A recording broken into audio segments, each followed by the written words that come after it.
Yes, that's our own Rooks G. What's up, y'all? What up? What up? What's going on? I think I'm a little hot here.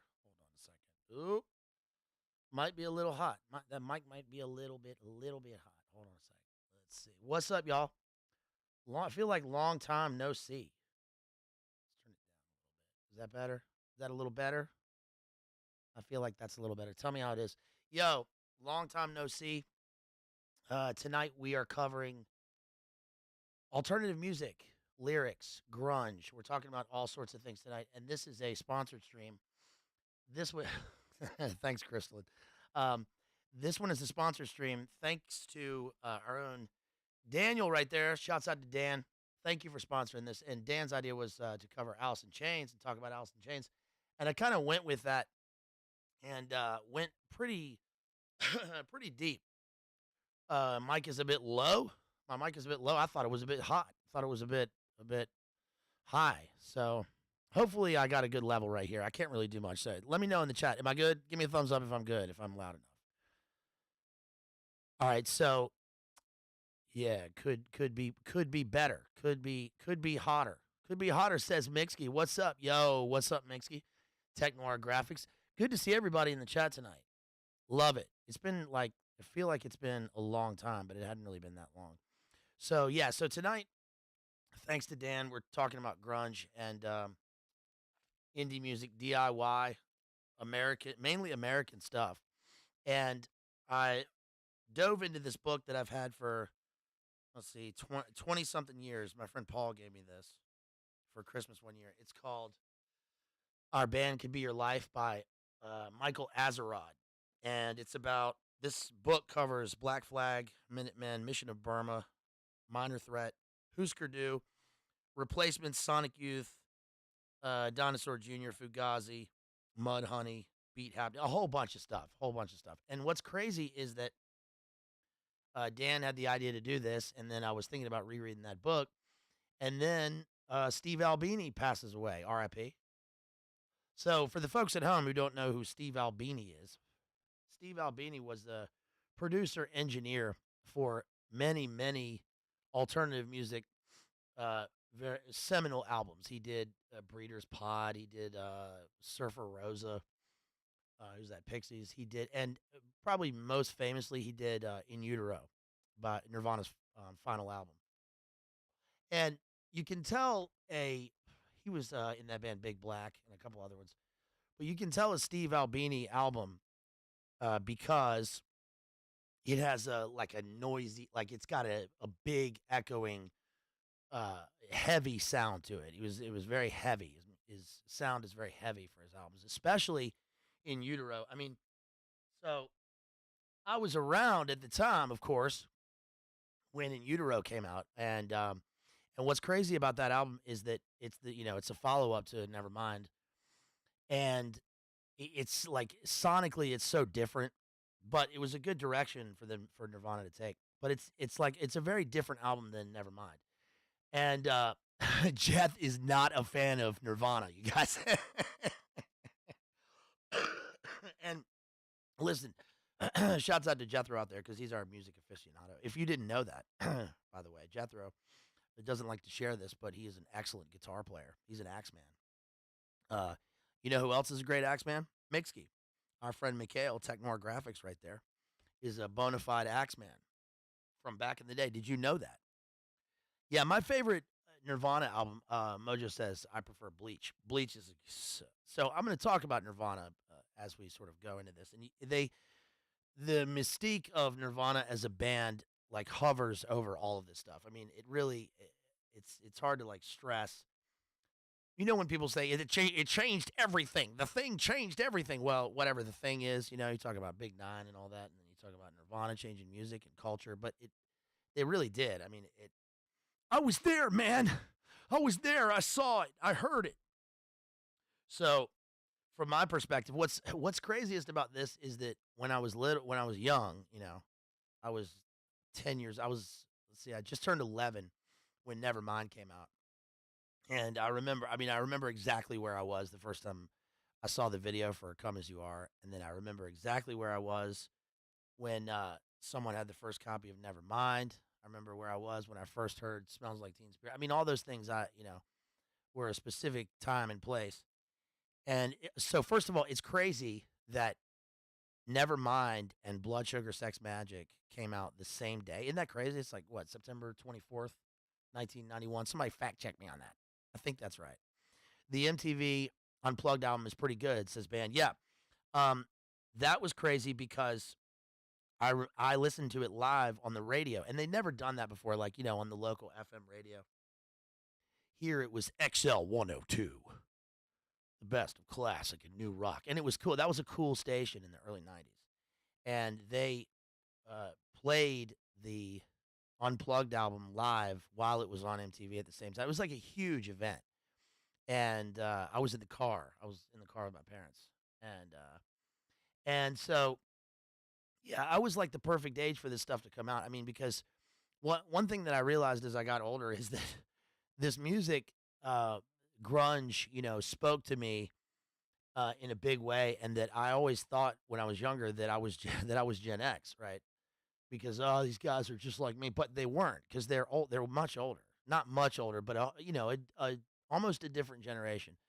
Kurt Cobain was 1967 to 1994.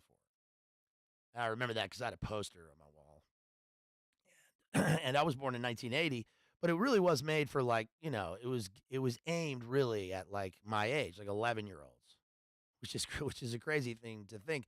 But I mean, it's insane to really sort of ruminate on how much of an impact this sort of stuff has, on you when you're young.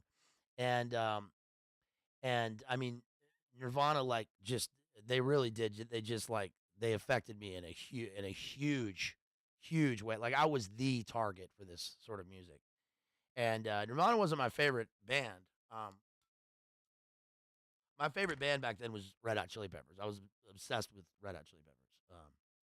I was obsessed with Taste the Pain, Mother's Milk, Uplift Mofo Party Plan, and Blood Sugar Sex Magic. And then I had a VHS tape of Funky Monks, which is the making of Blood Sugar Sex Magic. And I mean, I had posters, I had T-shirts. I was obsessed with them. They were so different and so awesome back then, of course.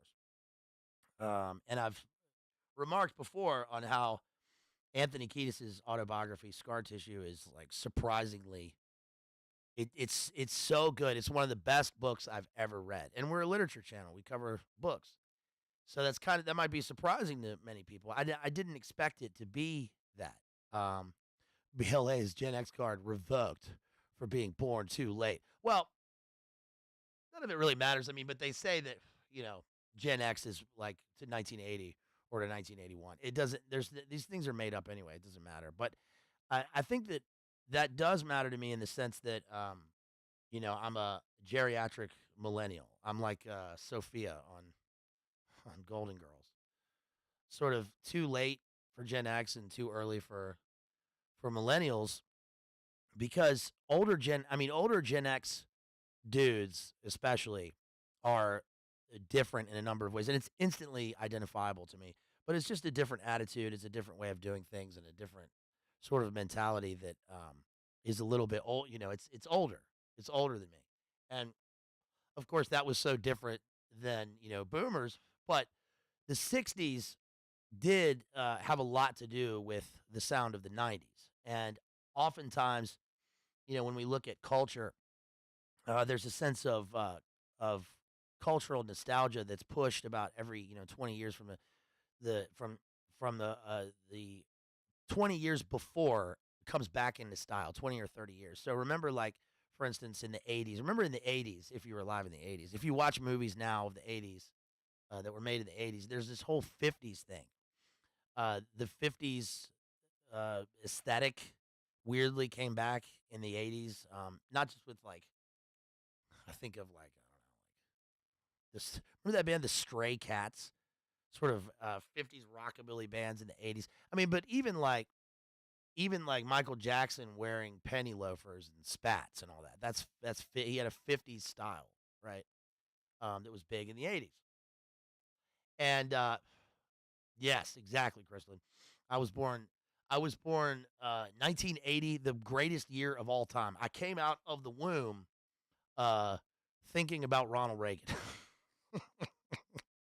No, but for real, I was aware, I was cognizant of Reagan from like very, very early. I remember being, I don't know, 0 years old and knowing who Reagan was. It was just that was a thing. Um, and the '80s were just, I'm not here to talk about like the nostalgia of these times. Really, I'm trying to deep dive into the music and how this sort of stuff came about. And I'm going to get into this book, Our Band Could Be Your Life. And actually, I got to say, I put off reading this book for about 20 years. My friend, of course, Paul, shouts out to Paul, gave me this book. My friend Paul knows everything about music. There is not a single person in the entire world who knows more about anything music than my friend Paul. I can say that pretty confidently. I mean, literally, like anything. If you have any point to make or any question about music, you ask Paul. um, so Paul had a lot to do with this, by the way, and my musical influences.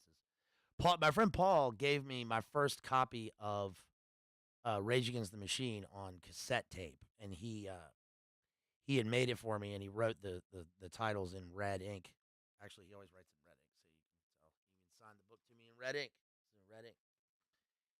And I remember the night that he gave me that tape, and he said, "Listen to this," and then I remember going to a party for somebody in my grade, and we stopped at this place, Digits Music in Richmond, and I got the CD version when CDs like finally came around because I had tapes, and I got the CD version of Rage Against the Machine. I still have it here, and that I mean, also I remember the first time I saw the video for Rage Against the Machine, Freedom, that song Freedom.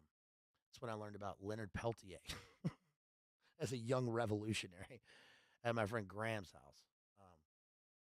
MTV was like I lived by MTV when I was younger. I mean, I that's all we watched was MTV. It was I can't people now, especially younger people, they don't. It's not like they're at a loss, for not having that. It was that's a whole separate sort of issue, but and thing and entity, but it's responsible for so much of um, like your culture when you're young. At least it was for me. And like we lived by MTV. I mean, like we would, I would go to a friend's house and we would turn on MTV and we'd sit there and just wait for the November Rain video to come on, right? And I remember in my house. I remember when Paradise City came on, the video for Paradise City, and I called my cousin and I said, "Yeah, turn on MTV. The video's on right now." Like it was exciting. It was a thing. It was like a thing because you watch it and then you don't know when it's going to happen again. And then I got into my teenage years and I watched 120 minutes every Sunday. Like I never missed it, and it was on at midnight on Sundays. That's just how you learned about music. I mean, MTV was like everything, and and it's amazing like what they did, what grunge, how grunge like changed everything, even on MTV. Because it was annoying when you were watching MTV and like you had to sit through like the Boys to Men videos, and you're like, oh, please play Alice in Chains next, please play Wood. So, but then the Real World came out and that created reality TV, and then it was pretty much all gone. And my friend Paul worked at MTV. There you go. So this book, though, Our Band Could Be Your Life. I know, I when I read the book this week, I knew I was kind of validated in how I felt about putting the book off for 20 years because I had this feeling just holding the book that there was something about it that didn't click with me even before reading it, and then that was confirmed when I read it. And the thing that sort of threw me off with the book is that okay. So here's the thing about books. Don't judge a book by its cover. Well, you can if you know books.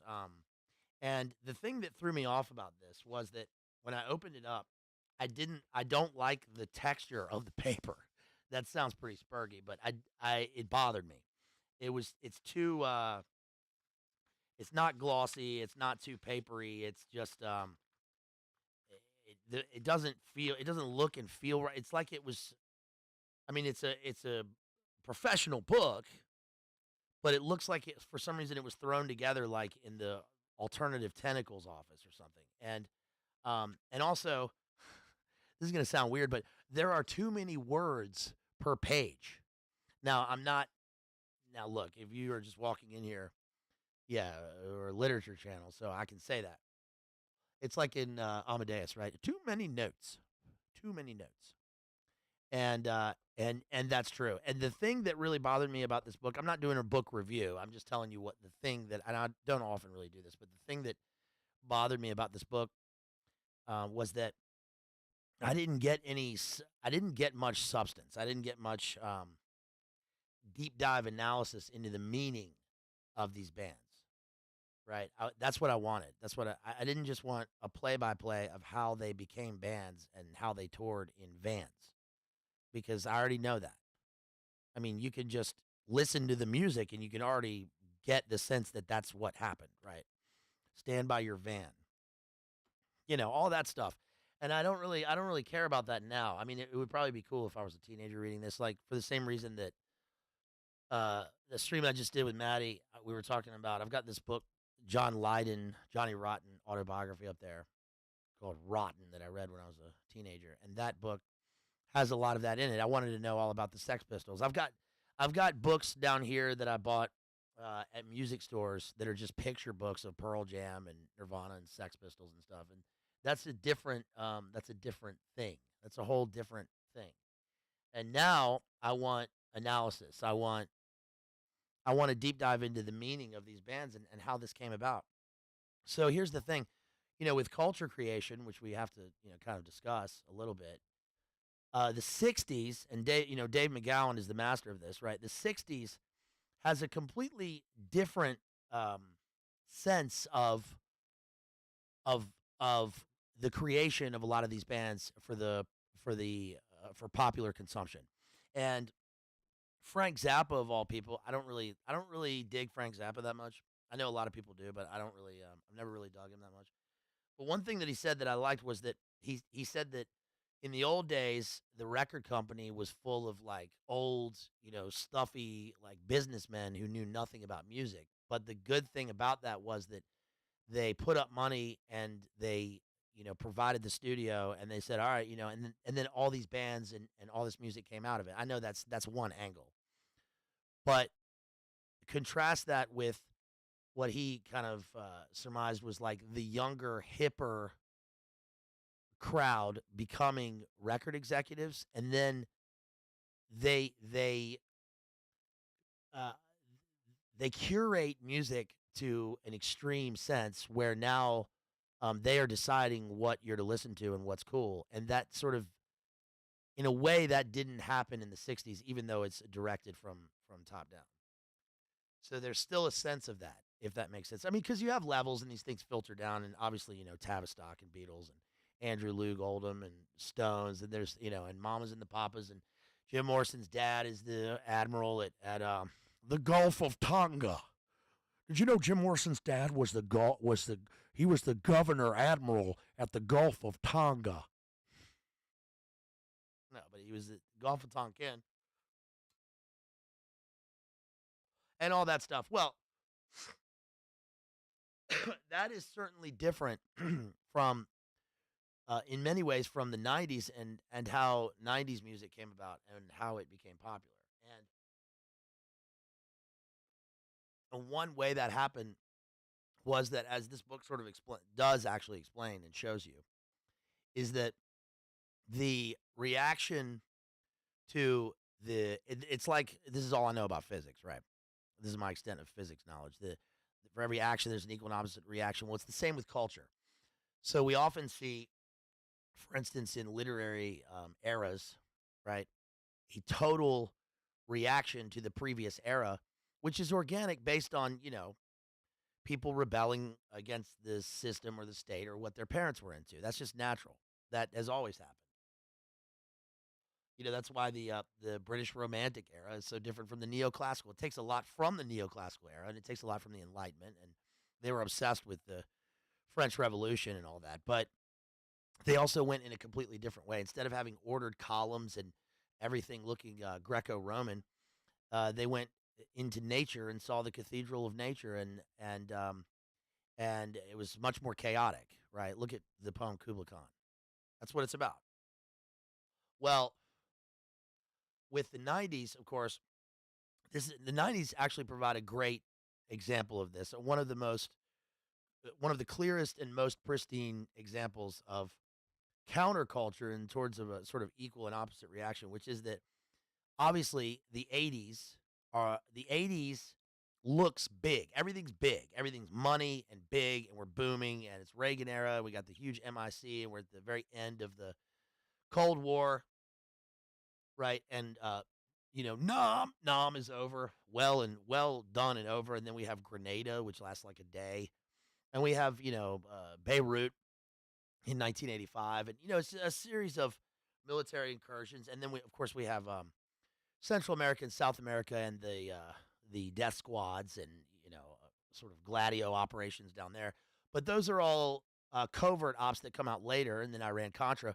So in other words, there's no massive military in overt invasion, and that makes a difference for how culture reacts to that sort of thing and how people sort of exist. And so in the '80s, everybody has there's money and there's stock market and there's Reagan and there's Iran Contra and there's Top Gun and Guns N' Roses and big hair and all this stuff, right? Remember Wall Street? Daryl Hannah. Daryl Hannah is the '80s, right? Big ass hair, riding around in a big ass limo. That's one way of looking at the '80s. Well, the '90s was the total reaction to that, and this came out of the bands that were touring in the '80s that were not part of the pop culture machine, in the sense that they didn't have the backing of major labels and Capitol Records and all these things. So like Minor Threat, right? Minor Threat is playing like these sweaty, stankin' gigs in DC, or like the Germs, are playing at the fucking Starwood, right? And Darby Crash is like spitting beer on the people in the audience, and there's like 10 people there. So that keeps going until punk becomes post-punk, right? And then post-punk starts to get into this nebulous area where you have like synths, and then it gets gothy. And then grunge happens, and this is the best. I watched this movie. I rewatched this documentary yesterday called Hype. Have you guys ever seen that? Hype. And I often confuse it with that one, The Year Punk Broke, which I never really liked that one. But Hype is about the Seattle scene, the Seattle sound. And there's one part where this dude goes, okay, here's what grunge is. This is great. This encapsulates grunge. So he's got his guitar and he goes, this is punk. This is punk music. He goes, and he's playing his guitar and he's like, dun dun dun, and it's like sort of sliding. And then he goes, grunge is this, down, and he does the exact opposite and slides it down. So instead of an upbeat, it's a down. And that's grunge. That encapsulates grunge. It's just connecting. Hope you can still hear me. Disconnected for no reason. Yeah, okay, I'm back. So punk rock, second wave punk rock. First wave punk rock is like Sex Pistols, Clash in England, and then Ramones in America, right? Second wave in America is like when you get Husker Du, Minutemen, then you get the Exploited and all these bands, but that's like second wave. And then that turns into this indie thing in New York and Minneapolis and Sonic Youth, for example. Yeah, Black Flag, exactly. And then you have Sonic Youth. Now, Sonic Youth is important because Thurston Moore and Lee Ronaldo and Kim Gordon, man. Dude, I used to love the Mojo Misfits. Dude, I loved the Misfits. Down in a hotel. Halloween, body's burning bright. In the night. I remember Halloween, dead cats hanging from the pole. I loved the Misfits, and actually, I really got to the Misfits through AFI, which is a band that Mick knows. Yeah, through AFI, through their first album, Answer That and Stay Fashionable, and then their second album, Very Proud of You. Those were like, dude, When I went to Soundhole, which was a music store here, I went to Soundhole and I got the Very Proud of You CD by AFI. It was like, I can't describe to you, like, I was like, holy shit, yes! It was just awesome. And then they played here. They played at Twisters. And then I saw him at Warp Tour. So when I went to Warp Tour one year with my friend Rollin, I went to Warp Tour. I was wearing a Ramones T-shirt because I'd seen them twice. I saw the Ramones twice. Once at the Flood Zone in Richmond. It was fucking so insane. It was, and R.I.P. my friend James, because I went with my friend James and his brother Edward. Edward, if you're listening to this right now, shouts out to you and your dad. Rest in peace to your dad. So Ed and James's dad took us to see the Ramones at the Flood Zone, and the ticket was like a piece of paper, and it was like life changing, so awesome. And Joey Ramone said, "You guys like Stephen King? He wrote a book called Pet Cemetery. This song's called Pet Cemetery." That's like the extent of how much he talked on stage. It was insane. It's when CJ was their bass player. So I saw the Ramones, and then I saw him again in D.C. And we went because Joey was on MTV, and Joey said, "We're touring with the band Wax." But we couldn't figure out really what he was saying, but it sounded like Wax. Wax was a sort of pop punky band out of L.A. that had a really good album. And their video, California, was the one that Spike Jonze, remember Spike Jonze? We've covered Spike Jonze here. Spike Jonze directed that music video, and it was famous because it had the dude just running. He was like on fire, and he was just running in slow motion the whole video. But Wax did not open for them. Nevertheless, it was a radical concert. And then check this out. I saw Green Day and Rancid the same week in 1995. I saw Rancid Halloween night in Norfolk, and then I saw Green Day November 6th, 1995 in Baltimore. And it was like the culmination of that whole time. I never got to see Nirvana live. I never went to Lollapalooza. I saw Red Hot Chili Peppers live in Dublin, but that was much later. First band I ever saw live was Ugly Kid Joe. And I went with my friends. And again, our buddy's dad took us. And that concert was so fucking radical, dude. It was awesome. I had the T-shirt, America's Least Wanted. They had that song, Cat's Cradle. And then I Hate Everything About You. Lead singer, Whitfield Crane. He had these Chuck Taylors that I got after that. They were so sweet. But we were standing in a window. We were, I guess I was 12. I think I was 12. We were 12, and I was standing in a window so we could see. And Whitfield Crane, like after one of the songs, he goes, "Pass those kids a beer." And they passed a beer all the way through the audience to us. And my friend Taylor took it and chugged it before it got to us. Awesome. And the bands who opened for them were Animal Bag and Collision.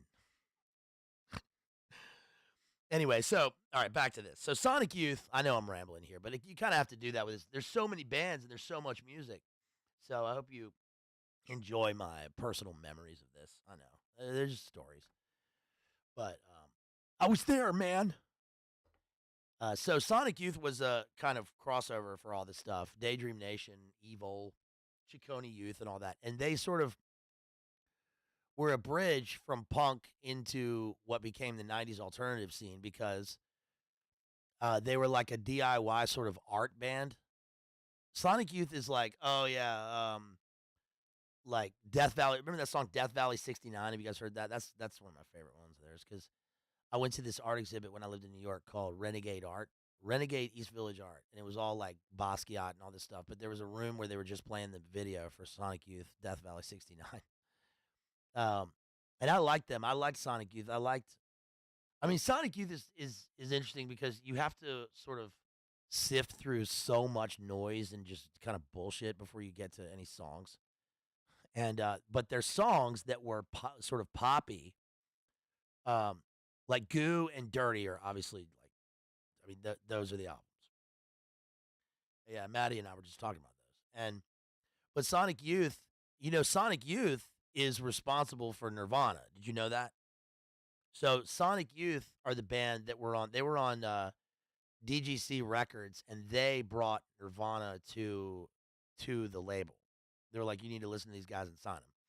And Melvins are the band that was responsible for Nirvana, like from the beginning with their sound. Yeah, Melvins are in that same band as well. Exactly. Yeah, so Nirvana was big into Melvins, and then Sonic Youth kind of made them. Just like Eddie Vedder was made by Chris Cornell. Did you know that? We'll get into that in a minute. But yeah, and then Pixies.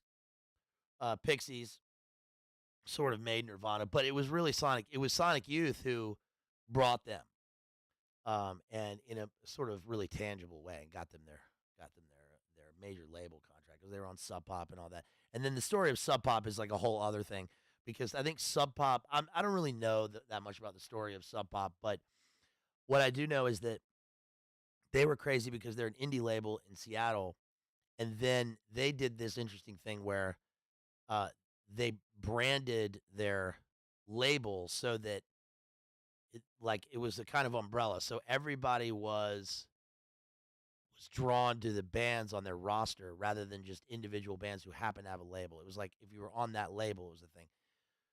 And of course, Washington State had all these labels: Olympia, um, Kill Rock Stars, right?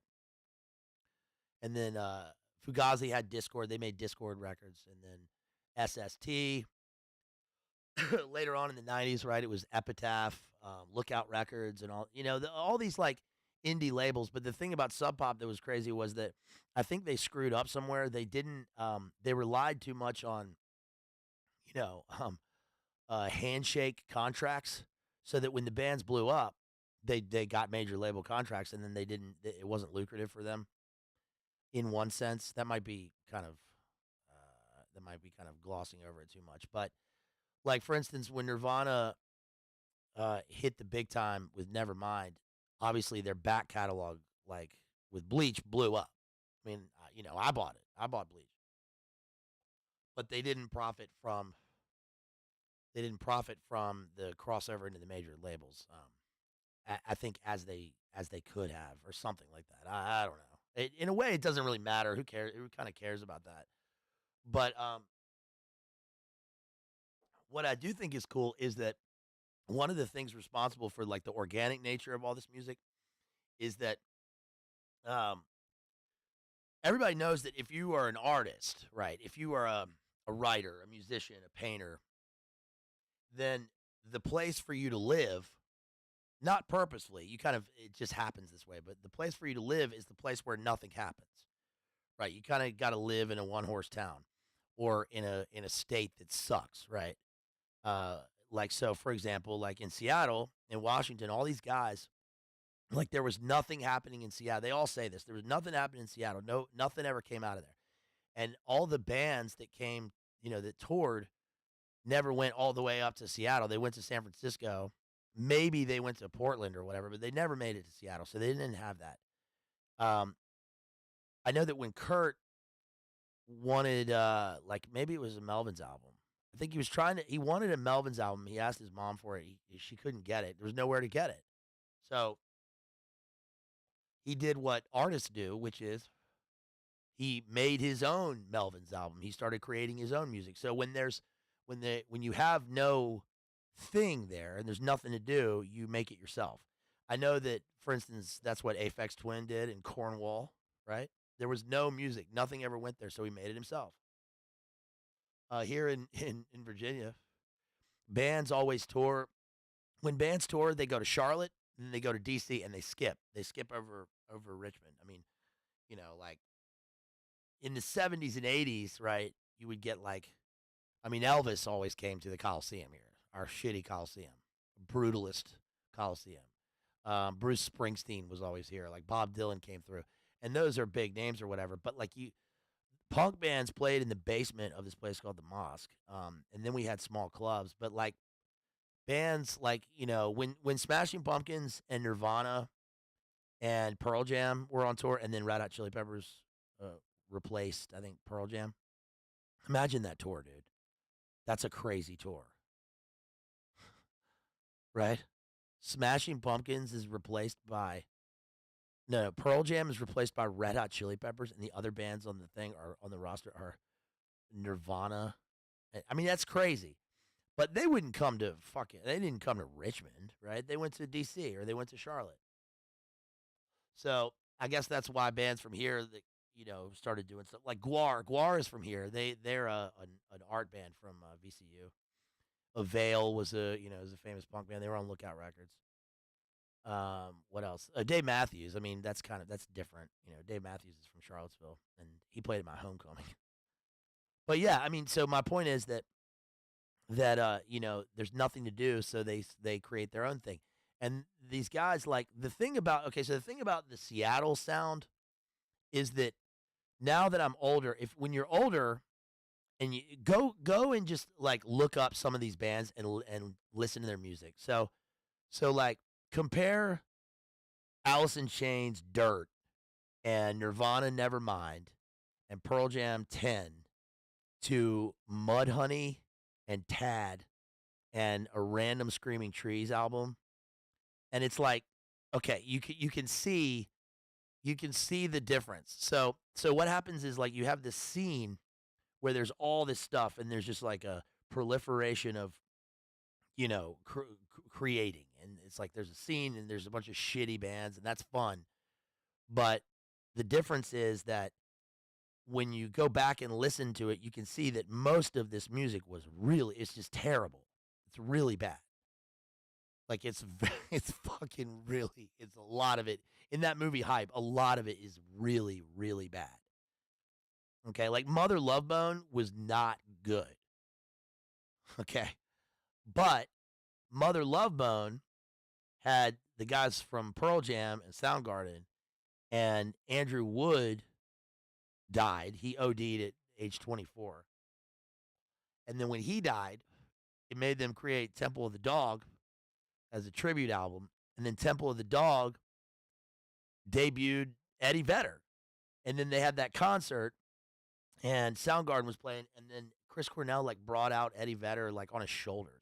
It was like, this is Eddie Vedder. And what they all said about that was that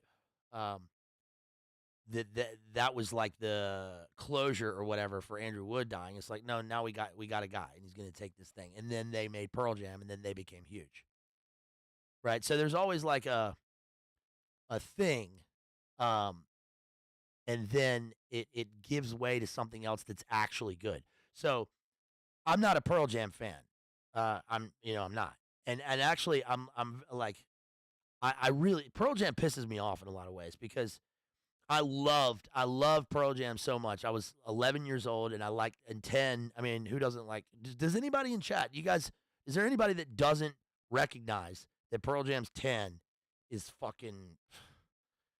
It's like it's one of the great albums of all time. That's it, right? And then they came out with the second album,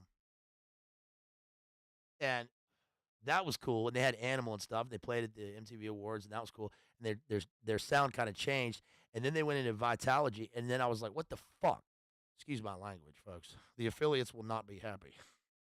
No, but I was pissed because I didn't want to hear. I didn't. Here's what pissed me off about Pearl Jam. My friend Logan's gonna be mad about this, but here's what pissed me off about Pearl Jam. Pearl Jam was a thing, and they had a scene. They had a look, and there's 5 dudes, and Dave Abruzzi is the drummer. He's fucking wailing on the drums, and Eddie Vedder is the singer. And then all of a sudden, he picks up a guitar, and he's got a Telecaster. I'm like, you already have Stone Gossard, and you already have Mike McCready. You got, and then Jeff Ament. You got 2 dudes playing guitar already, and you got a bass player. Why are you playing guitar? Just keep singing. That's your thing. You know that when the Doors were inducted into the Hall of Fame, you know who played with the Doors? Who sang for him? Eddie Vedder. Yeah, he took Jim's place, which was, a cultural thing at the time. But that's like, you wouldn't see Jim Morrison holding a guitar. It's just, it's not right. It's kind of like when you get a guitarist and they have a look, and you invest everything when you're a kid into like how they look, right? Like Jimmy Page plays with a Les Paul. And then all of a sudden you see, can you imagine you see Jimmy Page like with a Eric Clapton Stratocaster, it'd be fucking weird. You just don't do that. It's like when Billy Joe like stopped playing that green Fender that he played. What are you doing? Don't do that. Don't switch it. That always bothered me a lot. Maybe I'm just, I don't know, too OCD or something about that. I don't know. I mean, look, um, don't diss Telecasters, man. No, I like the Telecaster. You remember Soul Asylum? Dave Pierner from Soul Asylum played a Telecaster. He's not. You can't imagine him playing a Les Paul. That's his thing. You play with a Telecaster. Don't switch it. That's weird. I hate it when I used to hate that when bands do that. They ruined their whole thing for me. They just ruined it. I don't know why. Jethro says, "That's it. I'm going to do a Rush stream with anyone who wants to join." Hell yes. It's funny because back then everybody wore Rush t-shirts too. Rush was big with these bands. Isn't that crazy? It's crazy. I think it's crazy how bands that don't seem to have a kind of influence on other bands do. Like, so for instance, who was I listening to? Oh yeah, Smells Like Teen Spirit is basically More Than a Feeling by Boston. You noticed that before? It's like the same. The guitar sound is almost the same, and is it the same chords? It might be. It might even be the same chords, right? Yeah, yeah. You can't switch it exactly, but yeah. But what does Boston have to do with them? Like Husker Du, was it Husker Du? No, it was who was it was who was the band that was Grand Funk? It was it the Minutemen? I think it was the Minutemen. Minutemen were like Grand Funk, Grand Funk Railroad of all bands. But it makes sense because, these guys grow up and they're listening to the 60s and 70s music that their parents have around, and then they take that and then they make something new, right? Thought it was supposed to be a Killing Joke riff. I thought you were going to say Killing in the Name.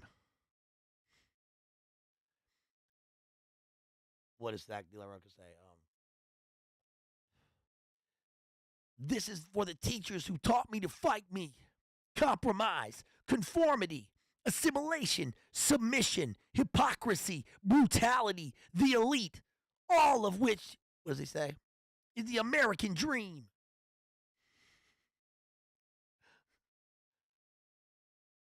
That first Rage album was,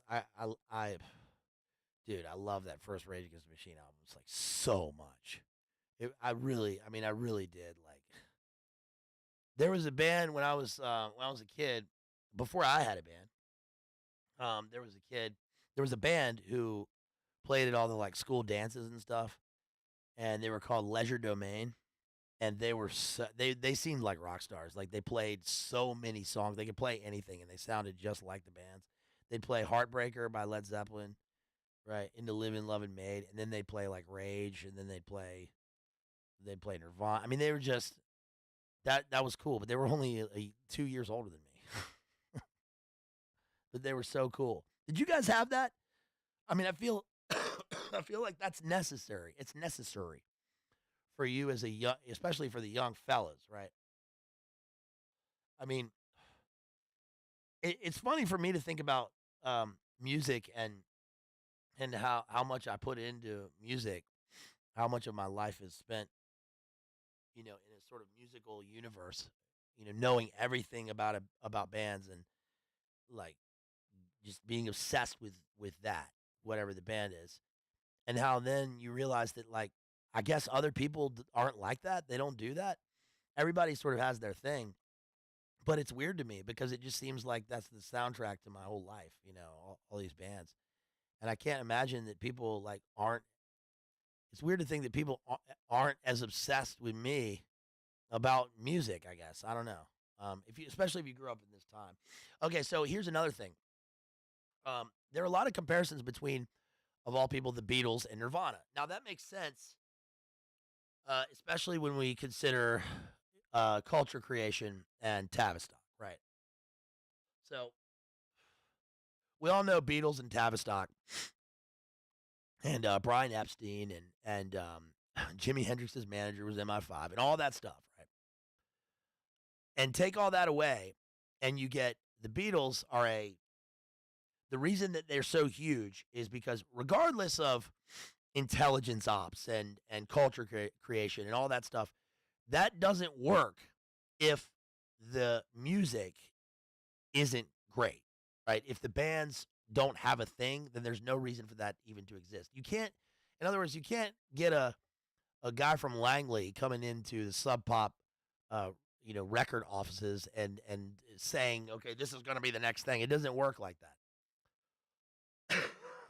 It works like yes, with Beatles and the modernist movement, and when the boomers were young and everything, there's a thing that exists, and Beatlemania is obviously sort of synthetic, right? And yeah, exactly. Not Jim's fault. His dad started the Vietnam War, and I think that. So the thing with Jim, and I'm trying not to go on too many tangents here. I know there's like infinite places I can go with this, and I'm just kind of rambling with this one. But yes, okay, all right. So let me stick with Beatles. All right, so Phone Punk says 73 million people saw the Beatles on Ed Sullivan. Well, remember that last stream we did where Ed Sullivan premieres Elvis, and then he has the Beatles, and he had Elvis on there with Frank Sinatra, and then so we have a kind of passing of generations. Then we have the Beatles. And then he has, who's the next guest? Fidel and the Revolutionaries. You can watch that. You can still watch that. I think was that a members stream? That was a member stream. So if you didn't see that, we talked about how the Ed Sullivan Show had as guests Fidel Castro and a big group of the Barbustas, the Revolutionaries. And Fidel says on television, this is crazy because it seems like Clown World or something that this would happen. But he says, you're a great young man, Mr. Castro. You're a handsome young man, just like this fellow that we just had a couple years ago, Elvis Presley. You remind me of Elvis Presley, right? You're a revolutionary in the style of our own revolutionaries, our heroes, George Washington, Ben Franklin. He compares them to George Washington. And my point with that whole stream was that I think that that's one of the origins of the aesthetic of the 60s. So because it's so wild that the style became so the opposite of the buttoned up 50s and the sort of golden age post-war America. Everything's booming, and then suburbia booms, and then you have these youths who grow their hair out and have beards and start wearing military garb. And this is way before Nam. This is way before Vietnam. So I think that Fidel, I don't know. I haven't figured out yet. I'm sure people would hear that and they would go, yeah, that's obvious. Everyone knows that.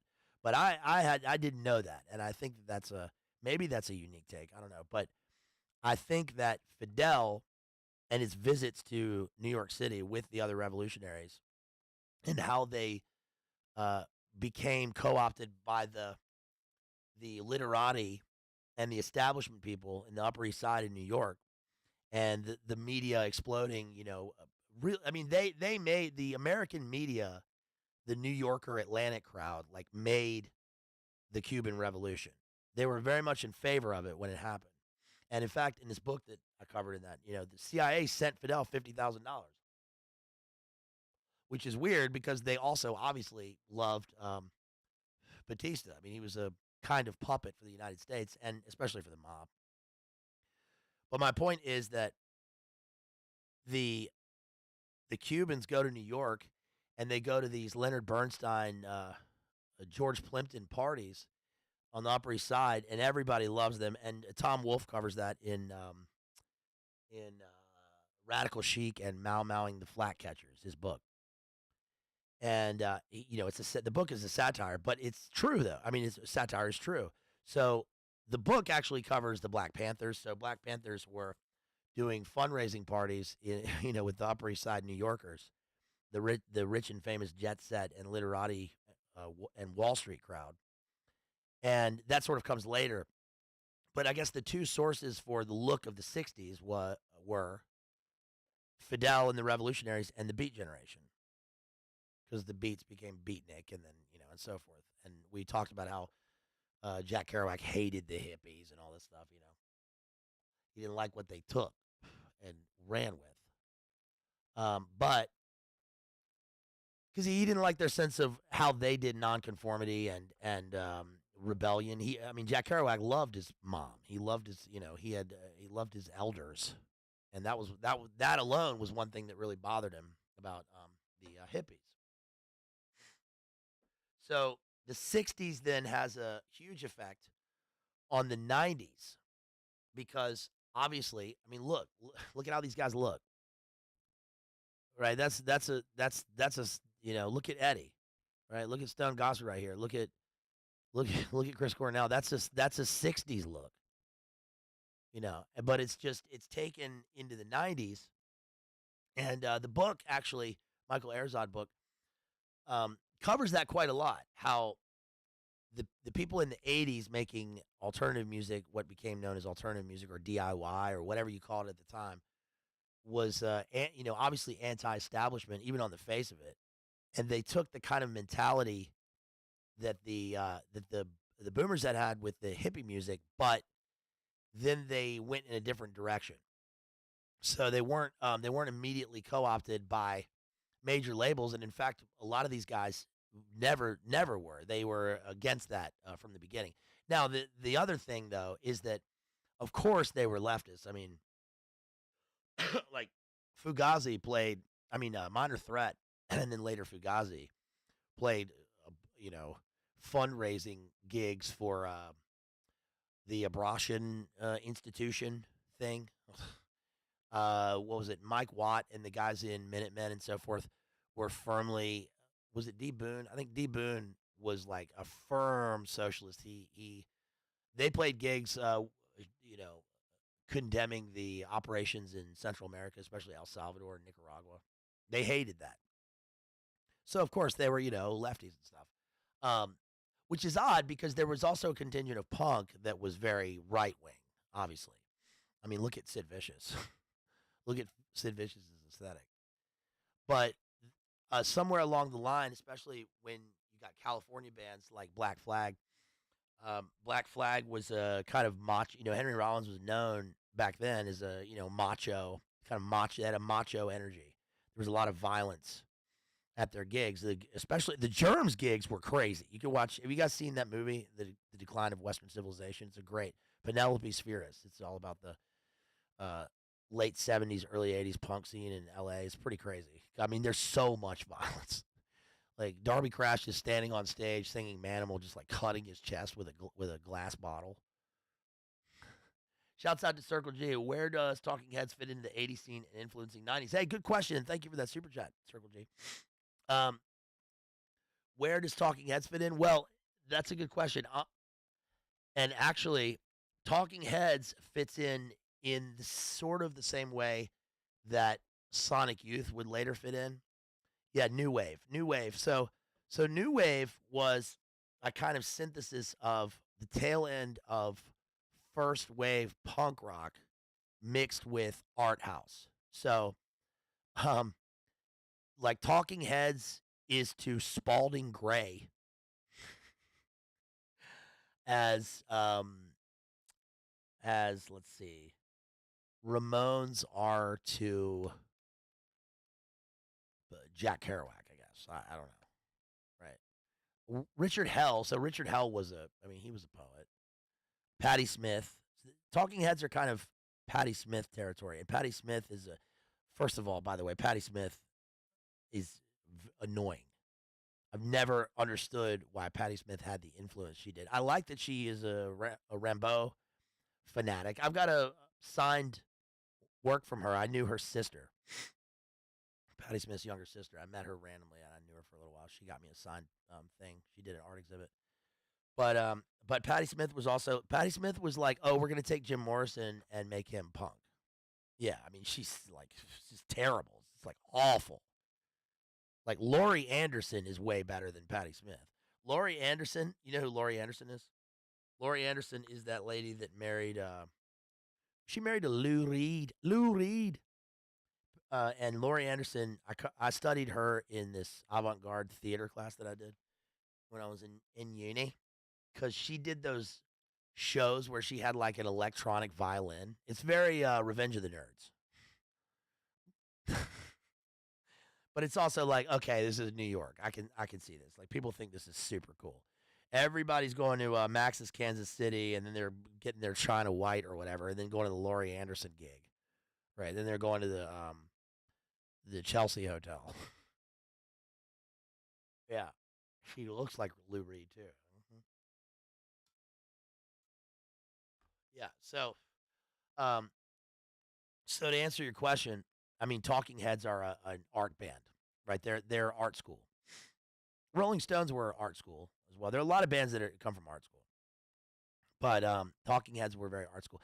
Yeah, I mentioned before that the this is a weird connection.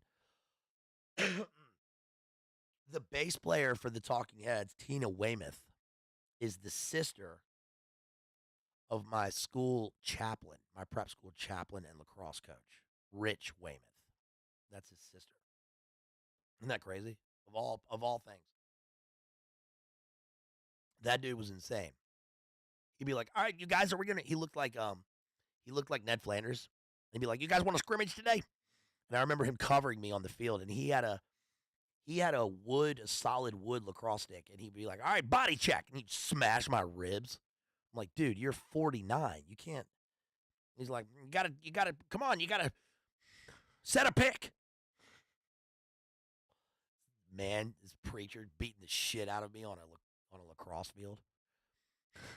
That guy was kind of cool though. Anyway, so yeah, so I saw David Byrne once. I saw him at the MoMA when I lived in New York, and it was obviously David. Like he looks like David Byrne, big shock of white hair.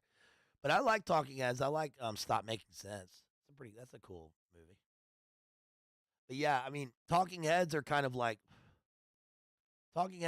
same like weird universe as like Joy Division in a way, right? I mean, yes, the Joy Division doesn't sound like them, but in terms of a kind of specific artistic integrity and aesthetic and doing something completely new, they sort of are in the same weird world. Even though Talking Heads are not doomed like Joy Division is, but yeah, he sounds awesome. Yeah, he was a pretty cool guy. He had this mustache. Like I took off my collar just for this game.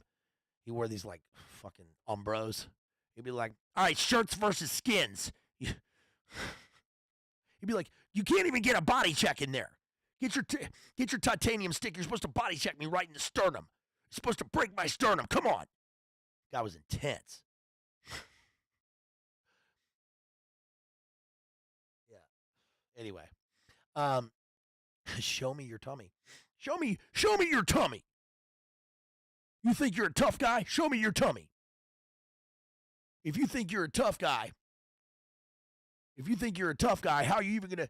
If you can't even be a tough guy on the lacrosse field, how are you even gonna stand up to the tickle monster, huh? Huh, fella? Come on, bozo. You hear Sam Hyde talking about how bozo is the worst insult. Bozo. All right, idea for a story. Did I just tangent here real quick. Did I tell you guys about my idea for a story? All right, it's set in. I've told you this before. Let's revisit it. It's set in 1888. One day, people will look back and say that I gave birth to the 20th century. Right, ladies walking on some cobblestones. She's in East End, London. Clip clop, clip clop. She turns around, giggity. She hears something. She sees a shadow. All of a sudden, whoo, she gets a chill. She's been attacked by Jack the Tickler. Jack the Tickler is somehow worse than Jack the Ripper. Do you even understand that, people? Somehow Jack the Tickler is worse than Jack the Ripper. Because what kind of insane psychotic maniac would wear a cape and a top hat and stand in the shadows just to tickle somebody when they walk past. And you hear a giggity. You've been attacked by Jack the Tickler. That's it. That's all I've got so far. That's my idea for a story. All right, so look. Let's our band could be your life. Minor Threat, Black Flag. Black Flag starts off this band. A bunch of fringe street people, as it says on page 31 here. One of the members, oh yeah, by this point, Robo was long gone. A Colombian national. He encountered visa problems at the end of his December 8th UK tour and couldn't come back into the country. This guy couldn't even come back. Get a new guy. Page 50. Let's see, what's this? Page 59. Henry Rollins corresponds by mail with Charlie Manson. Did you know that? Did you know that they were pen pals? Of course they were. That makes perfect sense. I don't know how. Listen, man, I've heard about this thing called punk rock. I probably would have been into it, man. All I can listen to here is Bobby Beausoleil and his bullshit. You need to get Nicholas Schreck in here and give me a guitar, quick. Look at your game, girl. Yes, Henry Rollins did grow up in D.C. That is correct. Yeah, Henry Rollins Garfield. His last name is Garfield. And he was a friend of, well, people say Ian MacKaye. I don't give a shit. How do you say the dude's name? I've always said Ian MacKaye. I don't care. How do you pronounce it? It's like when you say Moog and other people say Moog synth. Why can't they just make it the one thing?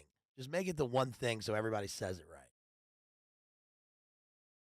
But yeah, Henry Rollins has that has a Misfits tattoo. I always liked Henry Rollins. I mean, when I was younger, I saw him at Warped Tour, and he sang "Liar," and it was fucking metal. It was cool. I like that song. That's a cool song. That's their good song. "Liar" is a good song, but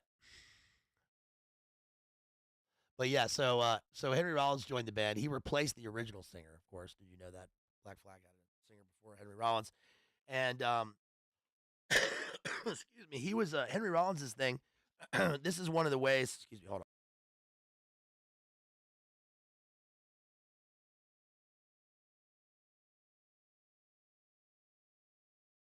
Hey man, let's go creepy crawling, man. Me and Henry Rollins are gonna go creepy crawling around the Hollywood Hills, man, with a Misfits tattoo. That was one of the ways that the punks veered off from the 60s hippies, was that Henry Rollins and Minor Threat were, straight edge dudes and hated the layabout hippies from the 60s. And there was obviously a lot of that, especially as Roger says on American Dad, a lot of these one-horse towns have what every American town has, cheap and plentiful methamphetamines. I mean, but, these guys in the early 80s, they started drinking beer and smoking weed and all that stuff, which doesn't seem to go with punk rock very much. But I guess it did, and it did, especially for Husker Du. The drummer for Husker Du, I think, became a heroin addict. I always liked Husker Du a lot because, well, first of all, every time I say the name of their band, I think of my biology teacher from 9th grade, Billy McGuire, the guy who reamed me out for look at deoxyribonucleic acid, in my face, screaming in my face. Why can't you do a double helix? But that guy was a big fan of he was like, I love bands like Husker Du, and that's it.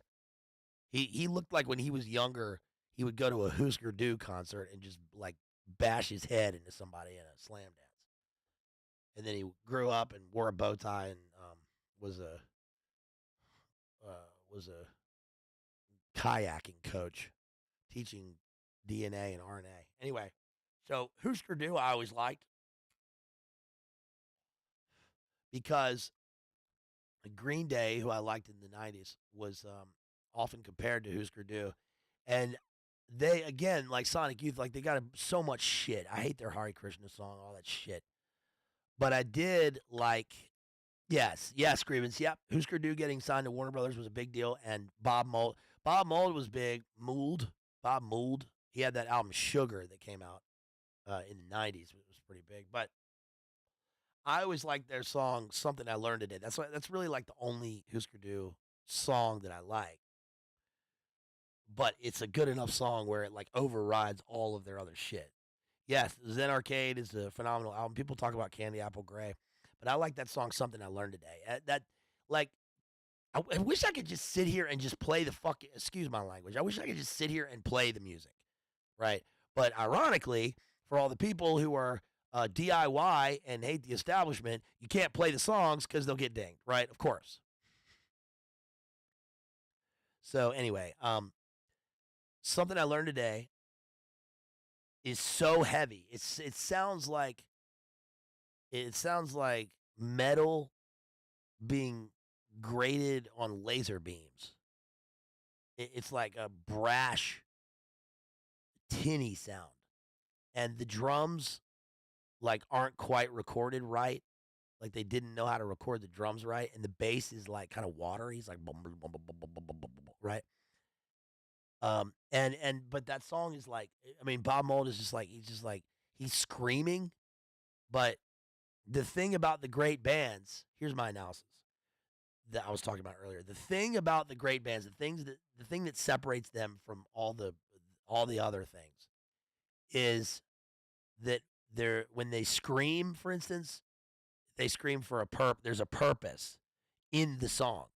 And a weird thing with all this music that young people I think don't really this doesn't really occur to them now with music is that uh, as a as a person, I hate it when people start off like that. As a person though, who you know, I'm literature guy. As a person whose life is lyrics and lyric poems and literature, I don't really care about the lyrics to a lot of these songs. Like Nirvana, when I listen to Nirvana, I don't really care about what the words say. And that's a weird kind of, it's almost a paradox, in terms of character. Um, but that makes sense because part of this whole thing is that the, it's the sound dynamic. It's the way the whole thing sounds. Not enough video to maintain smooth streaming. Uh-oh, I'm redlining again. I hope you can hear me. It's the way that the music as a whole pushes onto you and like shoots right into your chest. That's what 90s music, especially grunge, is. Now, Pearl Jam and Soundgarden have, their songs are incredible because the lyrics are also incredible. So I'm going to talk in a minute. I'm going to get to Temple of the Dog and Pearl Jam specifically, and a couple of their songs that are amazing. But like with "Smells Like Teen Spirit," you know, part of it is that you can't understand the lyrics and they don't make sense and they seem like almost like kind of William Burroughs-esque shards of lyrics like torn on a piece of paper in a notebook, and then they just play the song. It's really the lyrics are only there to like as an add-on with the totality of the sound, if that makes sense. But that's what separates them from the other shitty bands. Because a lot of and also here's a characteristic of a lot of the shitty bands of the time. They do the thing that I get in, I've talked about this, that I get annoyed with, for example, with a lot of boomer movies and music. There's a strange thing that happens. I was watching Free Jack, right? The movie with Emilio Estevez. And there's that scene, and I was watching it, and there's like a hobo talking to Emilio Estevez, and he's like saved him out of this river or whatever. And I was making fun of it out loud when I was watching it with somebody, and I said, just like in the old cartoons when the Roadrunner would run over the, they always reference cartoons and pop cultural things from their childhood. And that is exactly what the next scene did in the movie. That they all do that. Even Tarantino does that at time, but I mean, he does it purposely because he's taking like the kitschy nostalgia of the thing and using it as an aesthetic template for like as a juxtaposition against against an incredibly violent scene, something shocking. So you have a sense of your childhood being torn away in the film by how it's thrown against a scene of incredibly adult violence. That's Tarantino, right? And that's supposed to be a statement of America. That's American. But yeah, yeah. Bugs Bunny had a bigger effect on Gen X than Boomers it was aimed at. Yeah, maybe. But the weird thing is that the the bad bands of the time in their lyrics and in their live shows are often referencing those things or songs, like gimmicky songs. I mean, Nirvana even does this at one point in on the Nevermind album. You remember that one song? Is it Territorial Pissings? I think that's the song where they sing the what's this song? Who sings this? Is it the Birds? This one's for the Birds. The Birds song, "Smile on your brother." Everybody get together and love one another right now. That shit. That song. Well, that's what Nirvana does at the beginning of that. But then it's kind of cool how they do it in the song on Nevermind because then it turns into noise and then they throw it all away with this fast, like chugging, is sort of anti-punk song. So they do it. They managed to do it in that one instance. But that's the only time they have that kind of reference. But a lot of the shitty bands do that all the time. Now, here's another thing. As the Beatles are to Nirvana, one thing about young people now is that they are experiencing the same thing that we did with hippie music, which is this, and this is a pretty specific point, and I got this today. So when you're young and you like, say you're a teenager, pretend you're a teenager again, and you're talking to an older person about like you're like, oh, I just heard the Beatles. Like, let's say you just heard the Beatles for the first time and you're talking to somebody older about it. Well, what's gonna happen is with a lot of people is that they are gonna explain to you that you don't understand the Beatles, right? And I'm not saying that's bad or good. It's just a thing that often happens, not with everybody, but it often happens with a lot of people. They will explain to you as a young person how you don't understand the music that you just brought up and discovered, and you're trying to listen to it and you like it. You don't know any of this stuff, but for them, it's this whole thing, right? It's this monolithic thing. But that ends up turning you off of the music because now they own the music and you can't have it. And that might be one single conversation that happens along the lifeline, but that happens. Well, that's what happens with bands like Nirvana now, because if you were young like me when you listen to it, and then a young person discovers Nirvana, like if you remember that trend a couple years ago where like rappers were referencing Kurt Cobain in their songs. Um, remember Ty Dolla $ign and Ray Shrimmer? They had this one song, and they like there was a whole rock star thing for rappers. You remember that? It was like 2015, and they had guitars, and they weren't playing the guitars, but they had the guitars, and it was like, oh, the rappers are now living the rock star lifestyle because they latched onto that and they got that as a thing. Well, um, for a lot of older people, it's like, no, they look at these guys, they're clowns, they don't understand. Is the reaction instead of a kind of joyful, hey, like, yeah, this is a great band. I'm glad you discovered it. So, for instance, when I hear Nirvana or Temple of the Dog, it means something to me, like in my soul, way different than younger people, and that's fine. But I guess what I'm saying is that that's one reason why younger people, they don't know these bands because they're turned off by the attachment that older people have, and they want their own thing. And that's pretty organic. I mean, that's not a bad thing. They want their own thing. But the negative side, the bad side is, of course, that they have music at their fingertips, every song ever made, and so there's no discernment between songs. There's no process of exploration. They don't go, there's no analog like going through and finding things. Of course, it does. Yes, that does happen. But I'm saying overall and in general. So they are much more susceptible to what's pushed through the algorithm. For example, I just did a thing on TNT Radio last week with Hesher talking about how like crazy it is that Deftones and Limp Bizkit are this like having this huge revival. They're like enormously popular right now, right? So and that also happened through the algorithm somehow, like a TikTok algorithm. So I guess TikTok is to Gen Z as what like Columbia House and MTV were to me. I read that um, Kurt Cobain couldn't get any music in where was he Aberdeen, so he joined Columbia House. Do you guys know what Columbia House is? Anybody join that? I had Columbia House and what was the other one? BMG. I was a member of both of those. That was the thing in the 90s. So what you did was, for all the young people out there, what you did was in the magazines, they would have ads for Columbia House and BMG. They were two different things. And you would pick 6 CDs. I was also in the movie club. Or 6 movies, and then they gave you like 3 for free.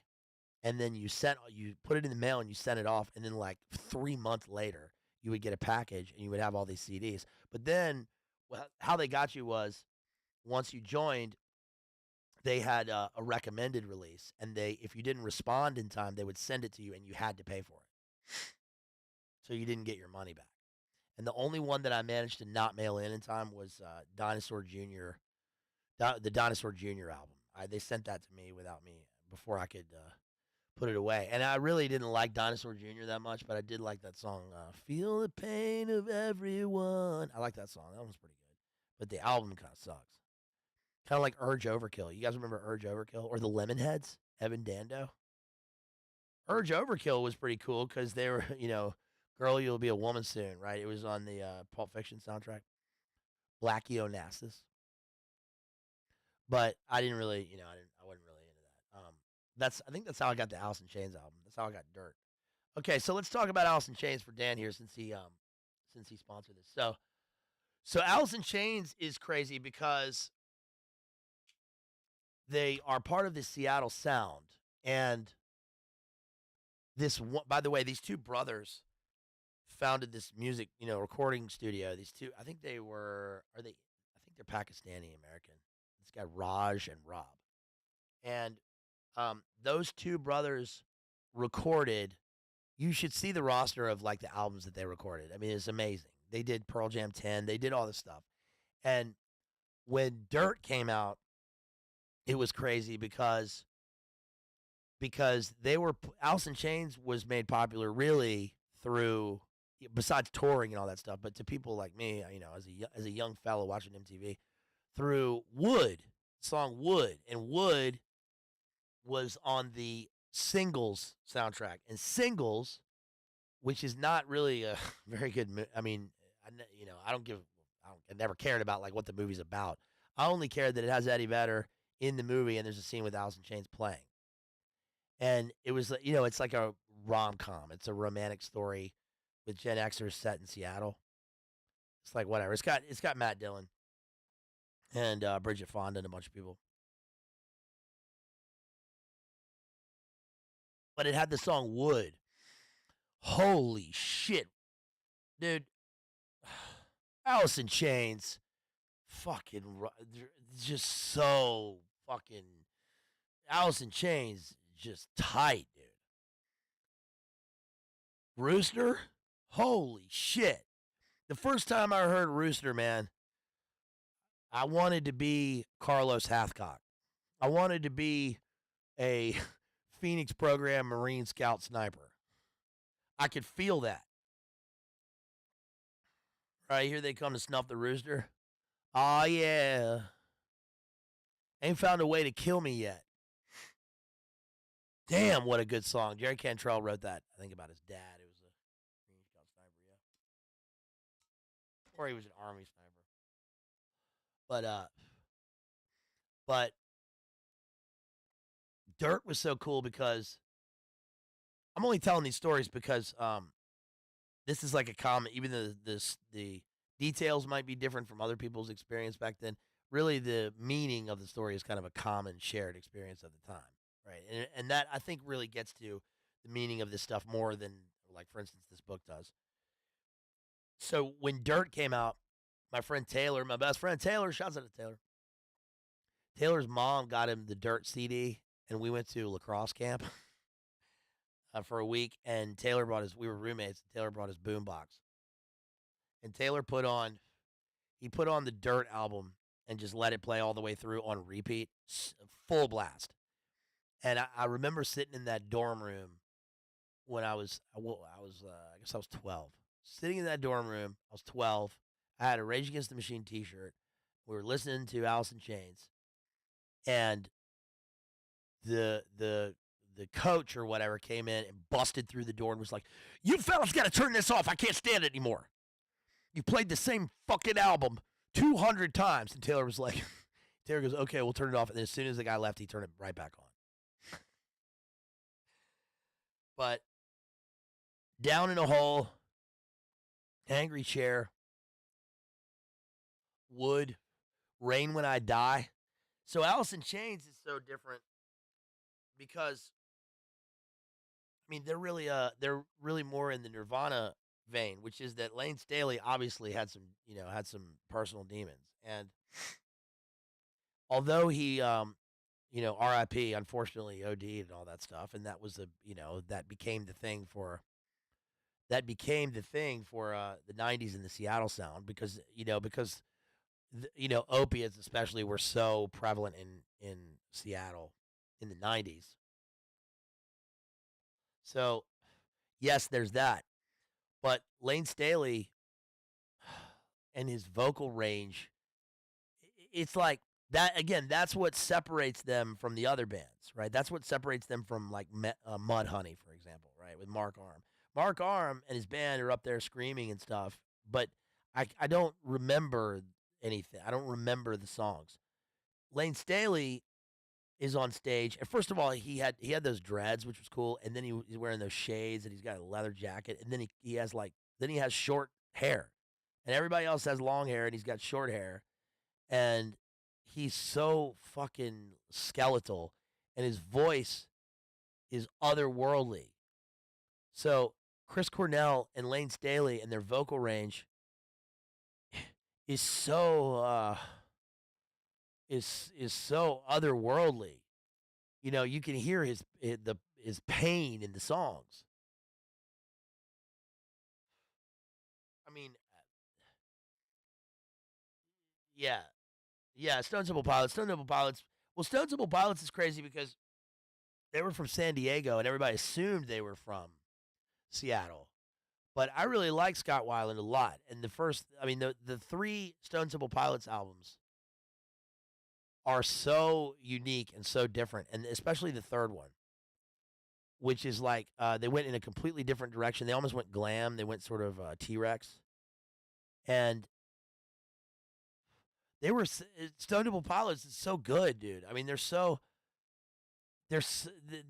you watch that band and you listen to them, and they're just they're just so fucking they're so tight, dude. They're so good. Yeah, Stone Temple Pilots is really amazing. I know some people think that all this shit is. Some people might think this shit is cringe, but I don't really give a fuck. I mean, music is great. Music is transcendent. It transcends the generation or the time or whatever, and it speaks to new people, and music is a thing that, especially like modern music and like rock music, is so it's so personal. That's the thing about it. It's so personal, and I don't know. I think that's why it's hard to sort of it's hard to elaborate on this stuff because it's so feeling based. It's hard to analyze it in some sort of clinical fashion because it doesn't really work with that. And I'll say this. This is what this means to me. So Dan put this topic out there. I got to say that I probably spent more time on this extreme getting ready for this than I have for, I don't know, maybe any of the other ones. I mean, it affected me in a way um, that a lot of the books that we cover, they all affect me, but this one especially because I was just reading and going back and listening to a lot of this music, which I do continuously anyway. But for some reason, it put me into a place where I just it's hard to it's hard to put into words like what this stuff means. Okay, so let's take two examples of this. Probably the best example of this would be Temple of the Dog. Okay, have you guys heard the song "Times of Trouble" by Temple of the Dog? I can't listen. I can't listen to that song without being it like really, really, really affects me very deeply. That and of course Hunger Strike. So so the Temple of the Dog album came out in January of 1991, and what's crazy is that that was way before Nevermind came out and before Pearl Jam. And when Hunger Strike the video came out, it really did. I think probably the Temple of the Dog Hunger Strike video probably did more to push this music and change things than it set the stage for Nevermind. And I it's hard to really say why, okay? But I think one of the reasons is that the purpose of the album, first of all, the entire album is cohesive. And 10 is like that and Nevermind is like that. And the other bands, especially bands that weren't in this, pop music bands, didn't really have this. They didn't have an entire theme that they stuck to all the way through and that was consistent. And Hunger Strike is cool because it's a duet. It's essentially the Temple of the Dog album in a lot of ways is like there are elements of like a Motown funk album. That sounds crazy, but All Night, have you heard All Night Thing? The song All Night Thing is not a Seattle grunge song. It's like the sweetest, poppiest, melancholy love song of the time. It is more soulful than anything R&B was doing. It's a crazy album. So Temple of the Big Head Todd and the Monsters. I saw them. I think I saw them at the Horde tour. Saw them with Fish and Blues Traveler at the Horde tour. So Temple of the Dog is Matt Cameron and Jeff Ament and Chris Cornell, Stone Gossard, Mike McCready, and then of course Eddie Vedder. Eddie Vedder, this is before Pearl Jam, so Eddie Vedder sings backing vocals on a couple songs, and then he sings the duet on Hunger Strike, right? But what happens in that song is that there's some sort of magic made. Now Soundgarden came from that band Green River, right? And Green River's pretty cool because they were named for the I don't know if this is cool, but they were named for the Green River Killer, right? He's the guy. Remember, he's the guy that Ted Bundy helped to catch. So Green River and Ted Bundy are basically Silence of the Lambs, right? Because Hannibal Lecter is helping Clarice. Listen, Dr. Lecter, have you ever heard of Temple of the Dog? So he's helping to find Buffalo Bill. What's your great big fat person? Just like Ted Bundy was on death row in Florida waiting for old Sparky, talking to Ann Rule, the stranger beside me in that book. And they couldn't catch the Green River Killer, of course, right? So they went to, of all people, Ted Bundy. You guys know this. And Ted Bundy told the investigators, if you want to catch this guy, I don't know who it is. Yeah, Gary Ridgway. I don't know who it is. But if you want to catch this guy, next time you find a victim, on a trail, don't touch it. Leave the victim alone. Leave the body as it is. Put surveillance on it, and he will return. He will return like probably within about 3 days, and he will do the worst things at the scene because the victim was the victim's carcass corpse was the trophy. It was like a kind of extant trophy for the Green River Killer because he was doing creepy, necromaniacal things, right? And that's exactly what happened. So that's how they caught him. So they named before they caught him though, they named this band after him, Green River. And that makes sense because another thing about the Seattle sound and the 90s that sets the stage for all of the sort of culture in the 90s. Yeah, it's gross. Is that whereas the 80s was shimmering and neon, the 90s was full of heroin chic and malaise and angst. The word angst was the word of the 90s. That was the word that described the 90s. At the time, you couldn't read a newspaper article or a magazine article and not see the word angst. It was everywhere. That's where I learned it. And so Seattle sort of sets the stage for that. And as explored in this book, this Azerrad book, and in the Hype movie, the reason for that is that not only was Seattle sort of northernmost point on the fringes of American civilization, right at the edge of the country, but it was also full of hard scrabble people and factory workers, and there was a lot of poverty, and there was also a mix of a kind of weird mix of different peoples. So all of these kids that grew up, latchkey kids that grew up, and a lot of them went through terrible things. That's what gave birth to the mentality and the temperament that overrode all of this music. Because obviously in the 90s and with grunge music especially, even the word grunge, right, is the thing that unites all of that is there's a darkness to it. But again, one of the great things, this is what God does for us, right? One of the things that comes out of a lonely place and nothingness is an inspiration to create something to uplift you out of that place. That's why great artists oftentimes don't live in Tahiti or, the tropics or wonderful places where they have everything. They don't live in palaces often. They don't they don't grow up with tons of things to do. They grow up in places where there's nothing to do, or they live in cold weather and storms and rain.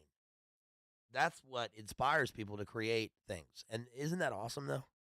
I think that's awesome. So even though the music has a lot of darkness to it, there's a terrible beauty to it. And I've never been to Seattle. I've never been to Washington State, but I know that from that movie Last Days. Have you guys seen that? That the dude, what's his name? Gus Van Sant. It's the movie about Kurt. It's got Michael Pitt in it playing Kurt. It's pretty good. But the way that when I saw that movie, I was living in England and I looked at the movie and I was like, this is just Northern Ireland. So the Pacific Northwest is a lot like that. That's why like Northern Ireland, where I lived, has a huge amount of lyrical activity, a lot of lyric poetry. There's a lot of there's a culture of words. Not so much visual art, not unless you go into Sandy Row, but with kind of verbal expression, because it's people sitting around in pubs or walking through rain and talking to each other, telling stories or making up things. So Seattle sound gets all that as well. I'd love to see a white Bronco with OJ airbrushed on the hood. Well, you can actually visit the OJ. I saw the OJ Bronco on Pawn Stars. They tried to sell it for $1 million. Give me a fucking break. But it's at that Museum of Crime in Tennessee. They've also got Ted Bundy's. Apparently, I've never been there, but they've got Ted Bundy's yellow Volkswagen there. Elon says Scott Stapp better than Eddie Vedder. Well, I mean, look, people hate on Creed and all that. And they don't really anymore. I think Creed has kind of transcended that. But Let them cook, man. Let them do their thing. You know, let them do their thing. And obviously, new metal and all that stuff in the early 2000s came out. They were a derivative of grunge. Grunge had run its course. Another thing to consider with all this is that it's amazing to think about how brief these periods are. So the Doors were really only around making albums for like 5 years. The Beatles were around for like 9 years. Seattle was popular for what? It's like maybe 1989 at the earliest, like with Bleach and stuff. I mean, by 1994, it had essentially run its course. It was kind of over, right? It was overtaken by pop punk and all that. But that's such a brief period of time. It's so small. It's so brief. 5 years is fuck, dude. 5 years. 5 years ago is just before Karanka, right? That's like nothing. I guess it's the same now though. Look how much has changed in just 5 years. So the explosive, bright, burning, artistic eras seem to be so huge and so they seem to last forever when you're in them, but they don't really last that long. They're very short. Britpop, short, right? Look at, for example, look at gangster rap in the 90s. Gangster rap was around from like 92 to what, 97, like at the latest. That's it. And then of course you have things that come out of that, and Snoop is still making albums or whatever. They're not gangster rap albums. And then the 2000s with rap is overtaken by Atlanta rap. And that's crazy because the Atlanta sound for rap music, Atlanta and Houston created a sound that is still, I mean, that's like 20 years. That's still here. Electronic music, longer, much longer, right? But that's also because that has a different kind of culture with it. But the sort of electro sound in pop that became popular in about 2007 and 8 is only just now really gone away. Yes, Green Day was huge. Green Day was huge. Very, very big.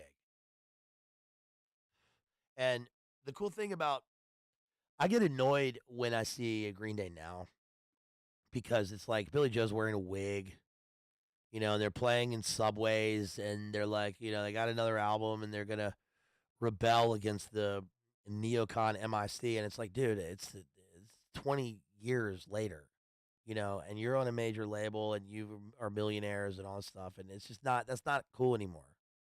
I don't want to hear about that. I don't want to hear about how punk it is to get the stabby. But Green Day's first albums, 39 Smooth and Kerplunk, I mean, the lyrics on those albums are incredible. Who Wrote Holding Caulfield is a fucking fantastic song. Coming Clean is a fantastic song, dude. Those are awesome songs. All right, so let me try and get into this. Yes, Vetter totally sold out. A lot of these guys, like, Jello Biafra, sold out, right? Oh, you're so punk, you're so anti-establishment, and then you end up being like Jesse Ventura. Right? There are very few people who, when it came to the test, when they were put to the test, actually stuck with it. Ian Brown, right? I mean, who else? I don't know. But let's talk about Temple of the Dog song. They also have that other song. Call me a dog. Well, that's fair enough. You know that song, Call Me a Dog? That's a great song, dude. Holy shit. Say Hello to Heaven is amazing. But, yeah, All Night Thing, Hunger Strike. But their song, Footsteps in the Hall, it was you. So Temple of the Dog and Pearl Jam have the same tune because it's, Stone Gossard wrote the tune for it. But Let me pull up the lyrics here to this, to Times of Trouble by Temple of the Dog. Times of Trouble.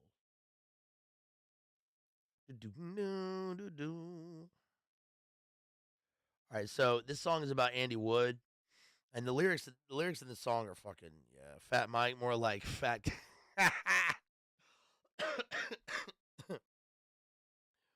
Punkin Drublick. I like the NoFX song Linoleum though. All right, so this song, Times of Trouble by Temple of the Dog. Here are the lyrics. Listen to the song. He says, "When the spoon is hot and the needle's sharp, and you drift away, I can hear you say that the world in black is upon your back, and your body shakes, so you ditch away and you close the shades. Don't try to do it. Don't try to kill your time. Yeah, you might do it. Then you can't change your mind.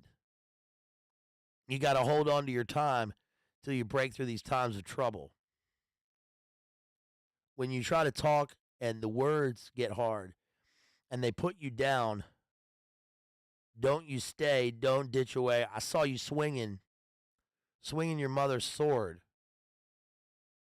I know you're playing. Sometimes the rules get hard.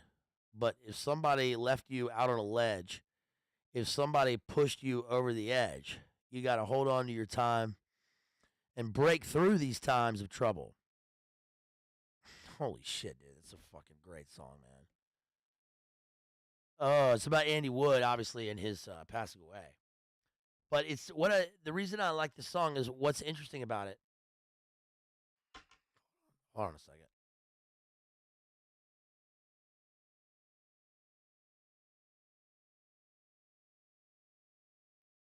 Man, okay. The reason I like that song is because it's the same song as Footsteps by Pearl Jam. You know the song Footsteps?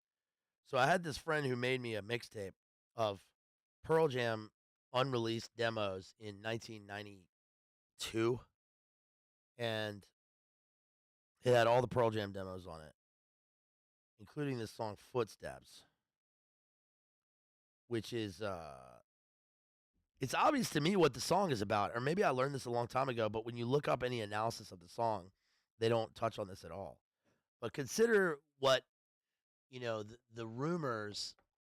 I can't find any hard literature about this, but the rumors about Chris Cornell and Kurt Cobain and what was up right before they passed away, right?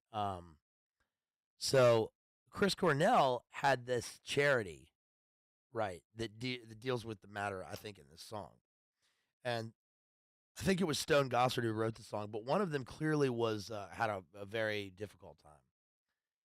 And Footsteps by Pearl Jam says, "Don't even think about don't even think about reaching me. I won't be home. Don't even think about stopping by. Don't think of me at all. I did what I had to do. If there was a reason, it was you. Don't even think about getting inside. Voices in my head. I got scratches all over my arms, one for each day since I fell apart. I did what I had to do. There was a reason. It was you." God. So what's the song about, right? Don't write it. But yes, exactly, Elon. The song clear. I mean, I can't find any lyrical analysis of the song when it seems so clear what it's about. What a fucking painful song. So that's why this is great music, because even though usually it's the totality of the song itself with all of the arrangement, and it pushes this thing into your chest. And this is what they talk about now when they talk about empathy, right? Which is just a word, but I mean, but the ability to, you know, understand and experience so far into yourself, and yet know the feel for the humanity and the pain that someone can undergo. It's like it worked. It worked what they did, you know. Because I hear those songs and I mean, I can barely listen to those two songs, especially Footsteps. I can't listen to the song Footsteps without fucking punching my fist into the dirt, man. Yeah, exactly, Jethro. Live is about Lil Vetter. I mean, the song Jeremy. So Jeremy's also crazy because remember the video for Jeremy was a precursor to Columbine, but people assume at the end of the video that he has done an event on the class, but that's not actually what happens in the video. Um, the guy unalives himself in the class, and apparently that was real. And the what's the story with the kid who played Jeremy in that video? Something awful happened to him. Actor who played Jeremy in the Pearl Jam song. Yeah, Trevor Wilson played Jeremy in the 1992 music video for Pearl Jam's Jeremy. Wilson was 12 years old at the time, and it was his only acting role.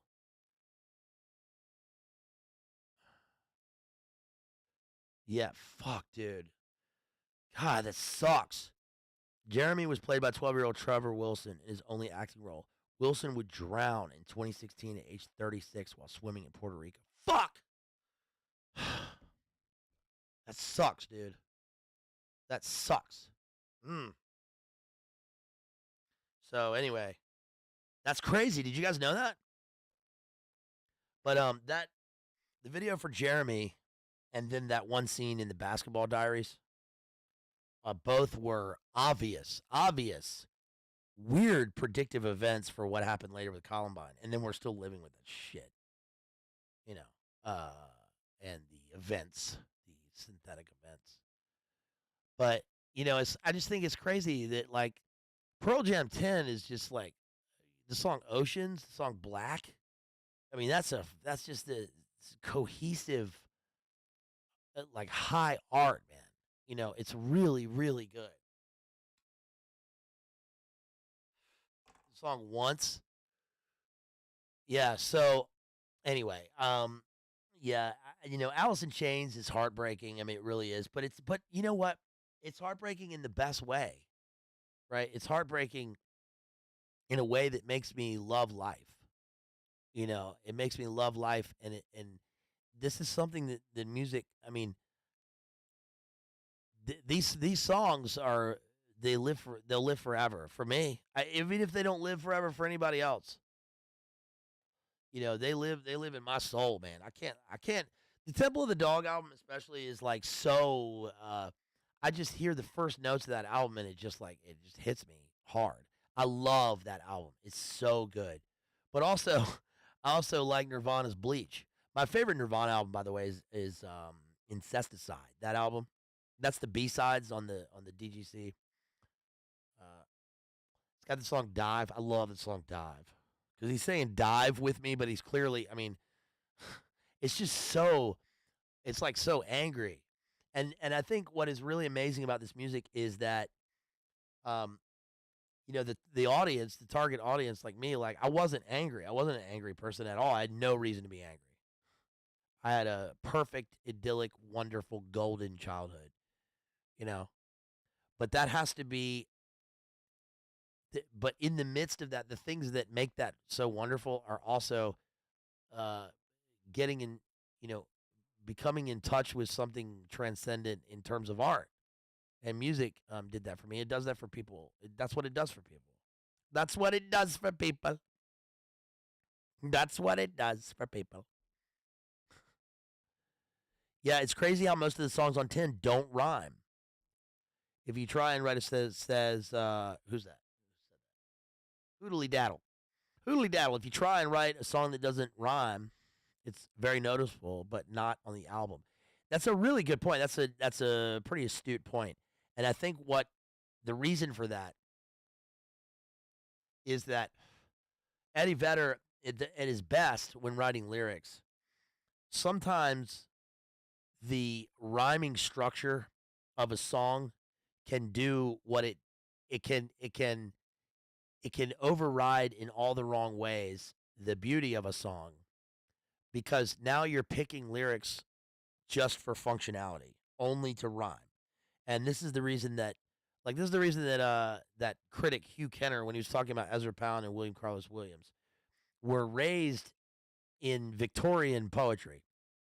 They only wrote iambic pentameter and they wrote rhyming lines. And they soon found at the beginning of the 20th century, the start of modernism, that this was constraining because the world had with industrialism and the world had sort of broken away from this. And so it becomes the structure of a free verse poem still has structure, form and content. It's just not structured in the ways you see on the surface on the top of the iceberg. And oftentimes Eddie Vedder's lyrics are so good because either there are half rhymes, right, or there's assonance, um, sprung rhythm,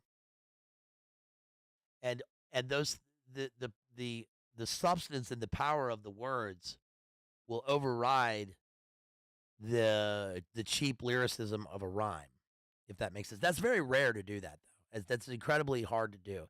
And again, that's one of the things that sort of separates these great albums and these great bands from the shitty ones. Now Nirvana's lyrics are I mean, I like Serve the Servants. It's the name of this stream.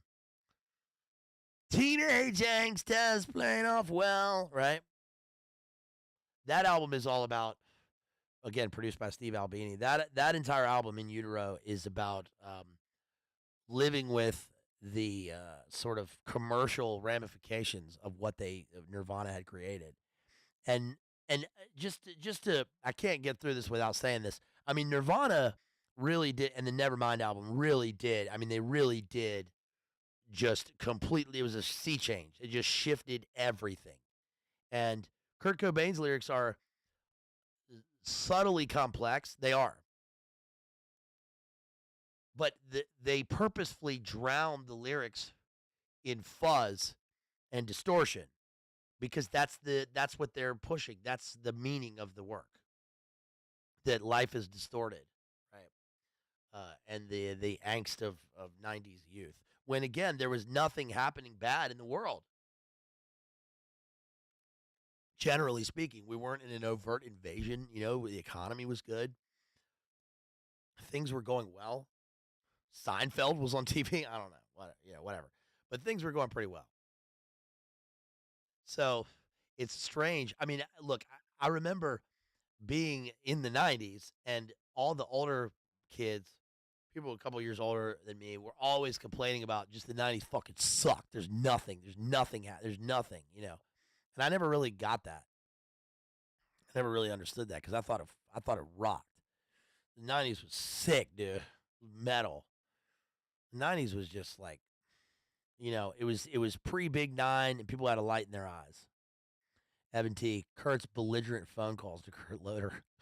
Kurt Loder was funny because he was so old, right? But he was the establishment music critic, and I liked Kurt Loder. I liked MTV News. Tabitha Soren annoyed the shit out of me, but my favorite thing about Kurt Loder, I will never forget this, is when he interviewed Jewel, because Jewel put out that book of poems called A Night Without Armor.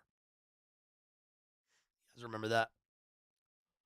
Let me see if I can find it, what he actually said.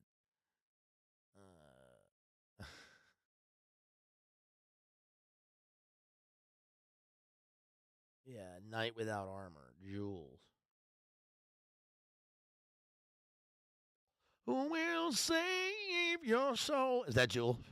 Yeah, so, all right, Night Without Armor, Jewel, Kurt Loder. He had a great interview.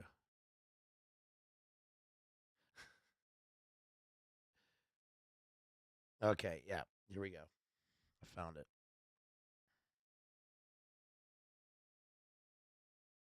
Here's an excerpt of one of her poems. A Night Without Armor, spelled Night. Yeah, she was. She was cute. I say to you, I say to you, idols. I say to you, idols of carefully studied disillusionment. And it's all written weird. That's why I'm having trouble reading it. It's all down the page.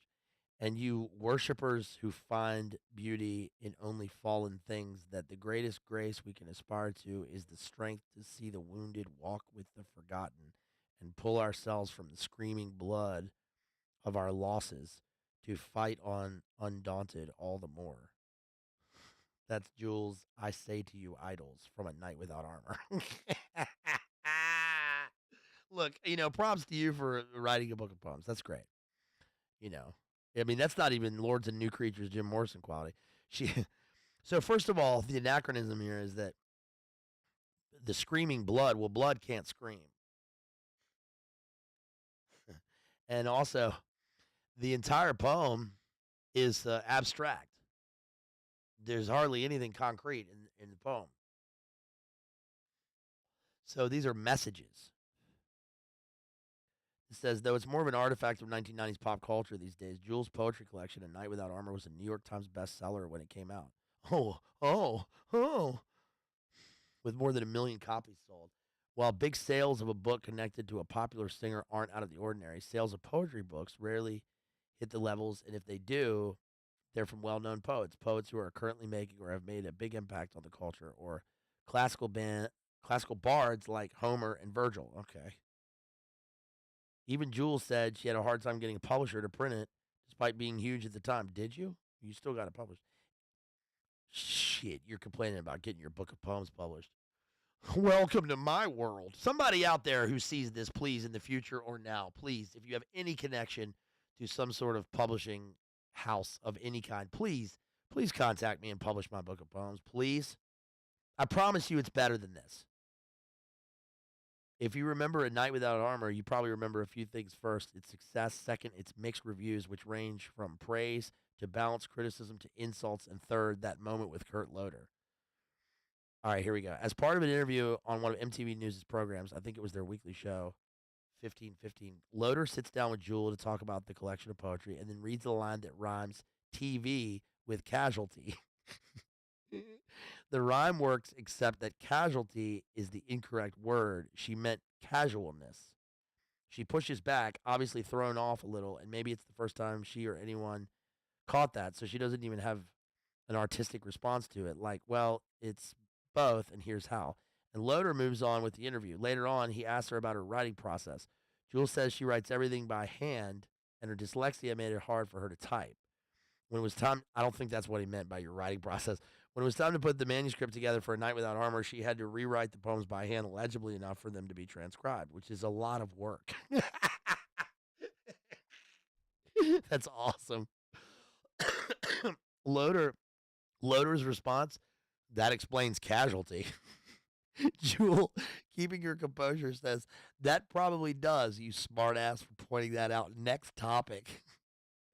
In a Stereo Gum interview years later, Jules said she got pissed off at that moment because of the way he was dragging her. She didn't have a formal education, and he was using that moment to laugh at that. In 2022, Loder said in retrospect, it was a shitty thing to do, and if he had to do it over, definitely wouldn't. What? Why not? Dude, don't say that. Don't say that you wouldn't. Come on, man. Ugh. Beyond Pieces of You, I don't think I gave Jewel much thought. And even though I didn't listen to the album very often beyond the songs that became the singles, I remember Foolish Games being on the Batman and Robin soundtrack and did listen to at least a few of the songs on her second album, Spirit, but never read her poetry. At that point, I was more than halfway through college, and recreational reading was pretty rare, especially during the school year. I don't know who wrote this. I always had a pile of signed books or articles for my college classes. Whenever I did read something casualness, it was comic books or a Star Trek novel. Okay, that's fine. Deliberately seeking poetry, no matter who wrote it, and it certainly was the furthest thing from my mind when my writing professor played the video for Sixpence None the Richer's Kiss Me at the beginning of class one day. First of all, that song fucking rocks. Sixpence None the Richer's Kiss Me is a fantastic song. Dude, that song, look, man, I'm no Sixpence None the Richer stan or whatever. But I recognize a dope ass song when I hear one, dude. That song rocks. It makes me think of getting my first pumpkin spice latte in the fall. No, really. That song fucking rocks. Objectively, that is a great song. I don't know why I'm cussing about it. Sorry. I don't need to cuss. I know. I would try to cuss less. But that is a great song. I made a little clip. I made a little clip in 2020 I shared with Jethro. It was videos of the riots with the soundtrack of Sixpence None the Richer's Kiss Me. I thought it was brilliant. Shouts out to Mersh, because Mersh, I don't know if he still does on Nightwave, but Mersh used to play that song all the time. That's a great song, dude. Elon says Corgan was the hardest working lyricist of the 90s. No, yes. We haven't really discussed Smashing Pumpkins because that's like a whole other thing, even though they fit into this. But, I mean, Smashing Pumpkins' Siamese Dream album is like a perfect album. Yes. And they're on a different, they got a whole other thing going on. That's Chicago and all that. And Billy Corgan is at a sort of different level than those guys. Not in a good or bad way. It's just in a different level. And I think that, you know, Corgan's Smashing Pumpkins work, especially Siamese Dream, Mayonnaise, is intricate and complex in a way that Nirvana is not, but both balance each other out. Yeah, actually, Ava Adore is a good album. It's underrated. I didn't like Melancholy. I don't know why I didn't like Melancholy and the Infinite Sadness, but I just never liked that album. I don't even have a copy of it. It really turned me off. But I've got their box set, The Airplane Flies High. I've got their Pisces Iscariot is a great album. Yeah, remember Marcy Playground? I smell sex and candy. Who's that down in my chair? There's a lot of breath in that song. I smell sex and candy. Do you remember the song by that band Cracker? Low? Have you remember that song? That was like 1992 or 1993. That was the start of like what became Buzz Bin music on MTV. That band's from Richmond, David Lowery. Sound of Music Studios. I liked, and of course, that gives way to English pop music in the mid 90s and with Oasis, of course, and Bittersweet Symphony. I didn't like Bittersweet Symphony when it was out at the time. I hated that song at the time, and now I love it. I love that song. Oasis, I always loved. Oasis rocks, dude. Oasis.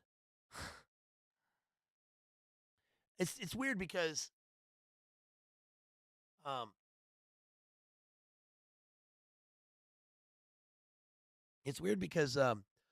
when people people like they have their bands and stuff, millions of peaches for free. Did you know presidents of the United States, man, is pot USA? Did you guys know that? Remember that? People would say that. Yeah, I mean, What's the Story? Morning Glory is like perfect album. I liked Blind Melon, by the way, at the time. I liked Blind Melon. I even liked their second album, but that was one of the first songs I ever learned to play on the guitar was their song Change. I loved Blind Melon. I liked Shannon Hoon a lot. He's another casualty of all this. I thought he was awesome. But when people like have their bands and their music, like for instance, if someone were to say like like if I have a friend who's like, yeah, I don't like Nirvana, which is crazy because at the time like everybody we were kids and everybody liked them and stuff. But when someone says that to me, I kind of think, well, yeah, that makes sense. It makes sense that you wouldn't. It makes sense that you wouldn't. That a person wouldn't like a certain band or a type of music. You can't like you don't like everything. You got your things or whatever. But like Nirvana is it's like my band. This is what I was talking about earlier with the kids, but it's like Nirvana is like for me. Alice in Chains is for me. 10 was for me. Temple of the Dog is from me. That album is me. Smashing Pumpkins, Siamese Dream, that's me, man. I'm like, there's nobody more that than me in my mind. Do you know what I'm saying? I think that's what music is supposed to do to you. It's supposed to answer questions for you. It's supposed to fill in blanks. It's supposed to elate you. You know, it's supposed to. I just love music from the '90s because it's just so heavy. It's so heavy. That's the other main difference between the '90s and the '60s. You know, I'm glad that that kind of music is coming back around a little bit. I like All Under Heaven. I like Super Heaven. I like those bands. I like shoegaze music. You know, and I go through my things with music, but it's like what I do with music is I usually I usually will when I find a band, I go all the way in. Like just with anything really, with movies or music or an author or anything in the world, anything that interests me, I usually go all the way. I don't know anybody who goes more all the way in than I do with this stuff. I just, you know, I are you guys like this? I want to know everything. I want to know everything about that thing, you know? I'm hungry for it. And all that time that you spend doing that, especially if you do that when you're young and you're alone. When you're alone, because we're you know you spend so much of your life alone, you know, in your house alone. I'm in my house alone right now, you know, and it's weird because it's the time that I spent alone above the garage when I was a teenager, and I was alone up there listening to music. You know, like that's not removed from now. That's it's I can picture that perfectly. I can smell it. I can taste what that time was like, and that's valuable. God gives me that. He gives us that. You know, that solitude. He gives us a you know powerful feelings recollected in solitude. Yeah, that's poetry. That's what art is. That's what you get. What would you say? You get spiritual, man. No, but that's the stuff of life. That's what life is made of. You know, it's like it's crazy. You know, I was an actor, and I could never reconcile the fact that that thing that Richard Burton said about acting, which was that he couldn't understand how all of his cousins and his whole family were, you know, they were slate miners in Wales, and somebody was paying him for one day more than they'd ever make in a lifetime to play dress up, you know, and pretend. And he thought he couldn't get his head around that, and I also can't get my head around that. I can't. It's hard for me to understand how everybody's got talent, everybody's got their thing. Some people grow up and they're financiers. They go be bank, you know, they go off to be bankers or lawyers. You guys, you might be a bricklayer, you might be a teacher, you might be a farmer, whatever you got, whatever your thing is, you know, and you make a family and you make a life, and that's what life is. But we don't have life if we don't have beauty. You know, you you need music or you need the things that speak for you about life, and those people that do that are rare, and they usually don't have lives where they also are doing the other thing because they put everything into that.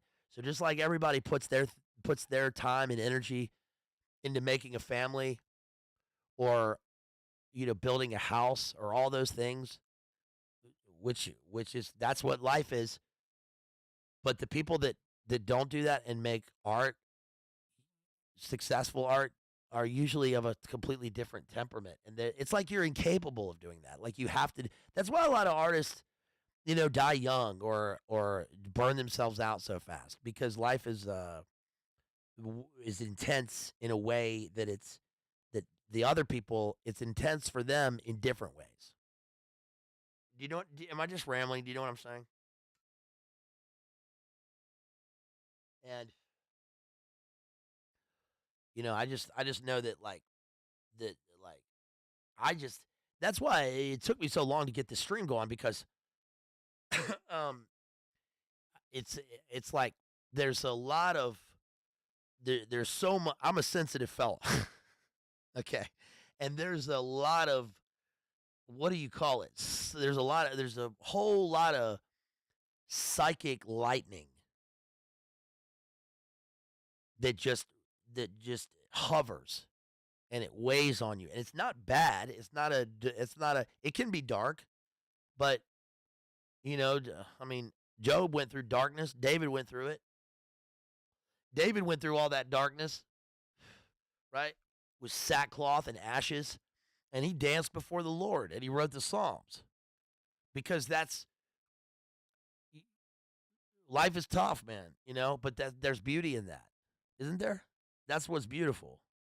That's what's beautiful. Going to Barney's and Noble is beautiful. Beautiful. My favorite Beatles song is She's So Heavy. God, I love that song. I love Rocky. I actually no. My favorite song is Rocky Raccoon because my dad would always play that on the guitar for us. My dad would always play Rocky Raccoon and sing us that song. Man, it's nothing better than that. There's nothing better than that. That's who it was. Happiness is a warm gun. Holy shit! You see why Nirvana you see why they're the Beatles of grunge, right? And I swear now I don't have a gun. Norwegian Wood is great. Yeah, I mean, so I had bands, Purple Stuff, Lamb Chop, Atomic Finger. So shitty. But going back and listening to those Nirvana songs over the past few days, it's crazy because I've forgotten all of we played like mainly Nirvana. We played uh Molly's Lips. We played Dive. We played Territorial Pistons. We played that song. Polly. Polly wants to cry. I love the sped up version of Polly. It's great. It's great.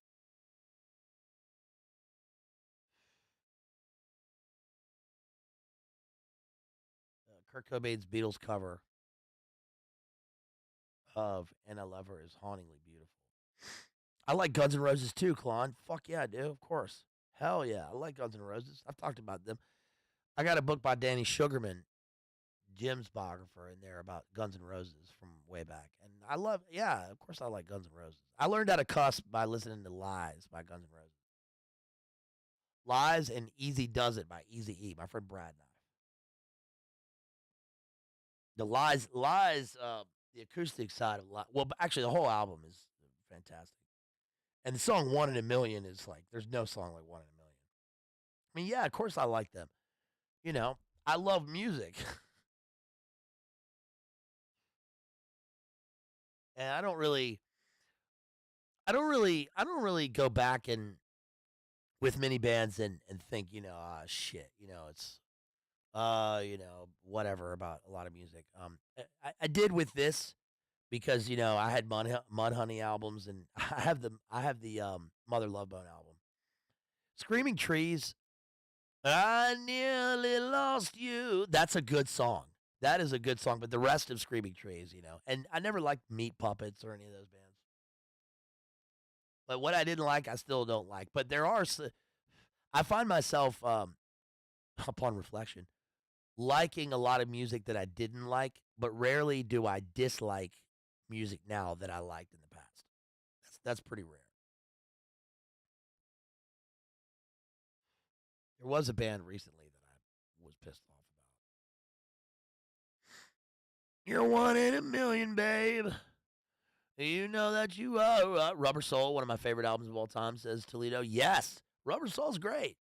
Rubber Soul is like almost like a punk album. Green Day had a good cover of a Kinks song on an EP that I had that was really good. Yeah, Happiness is a Warm Gun. Yes, classic.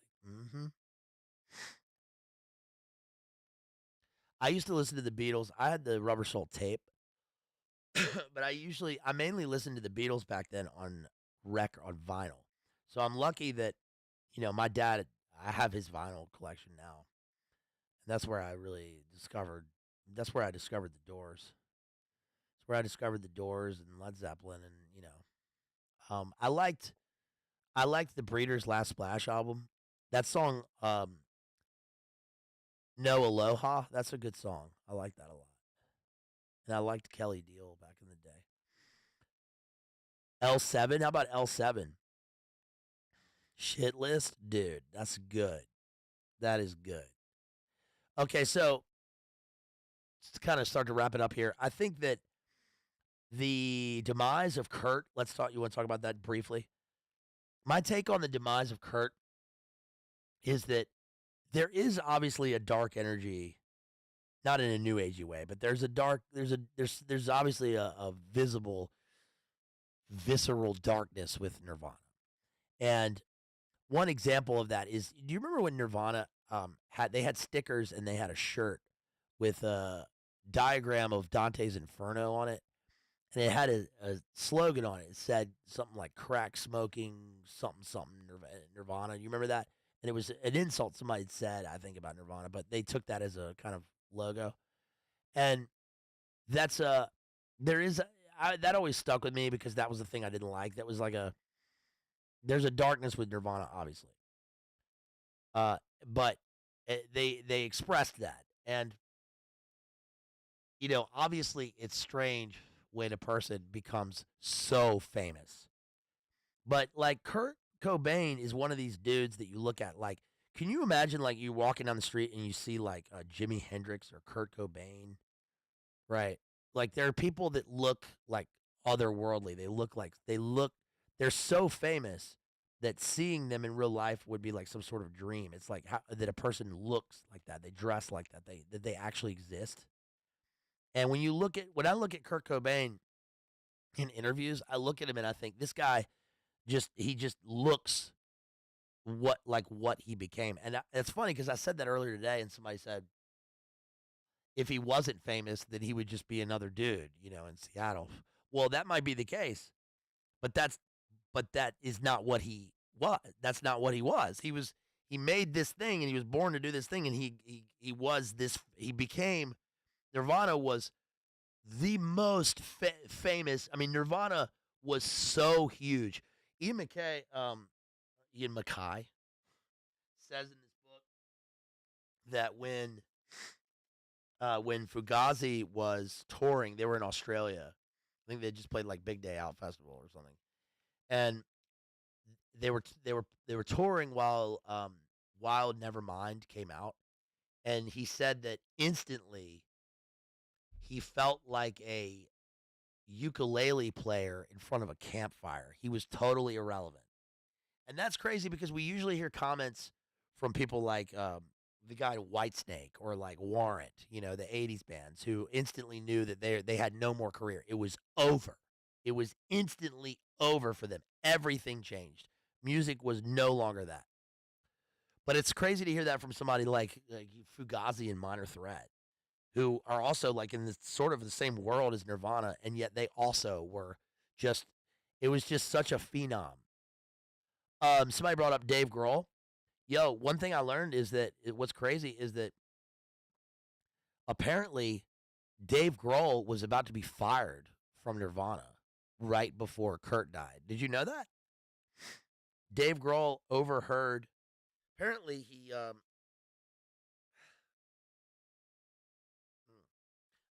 he overheard Kurt talking to I think Chris Novoselic about how he wanted to replace him in the band because he said his drumming wasn't dynamic, and he was pissed off at his playing. He wasn't doing what he wanted him to do in the band.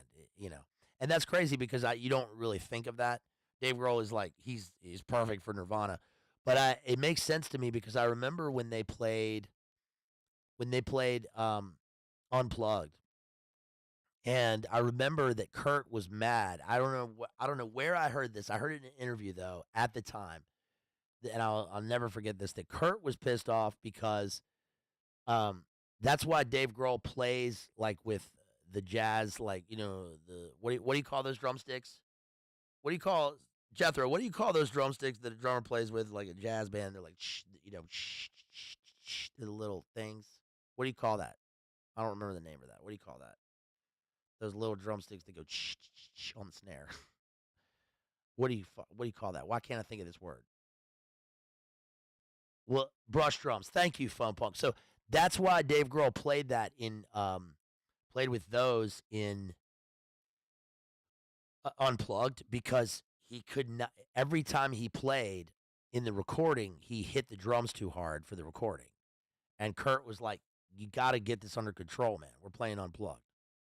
This isn't right for this." So he had a vision of what the thing was supposed to be. They were playing acoustic. And it is funny going back to that, always stuck out to me, even at the time when I watched the Unplugged session, because Dave Grohl looks out of place. Have you noticed how out of place he looks?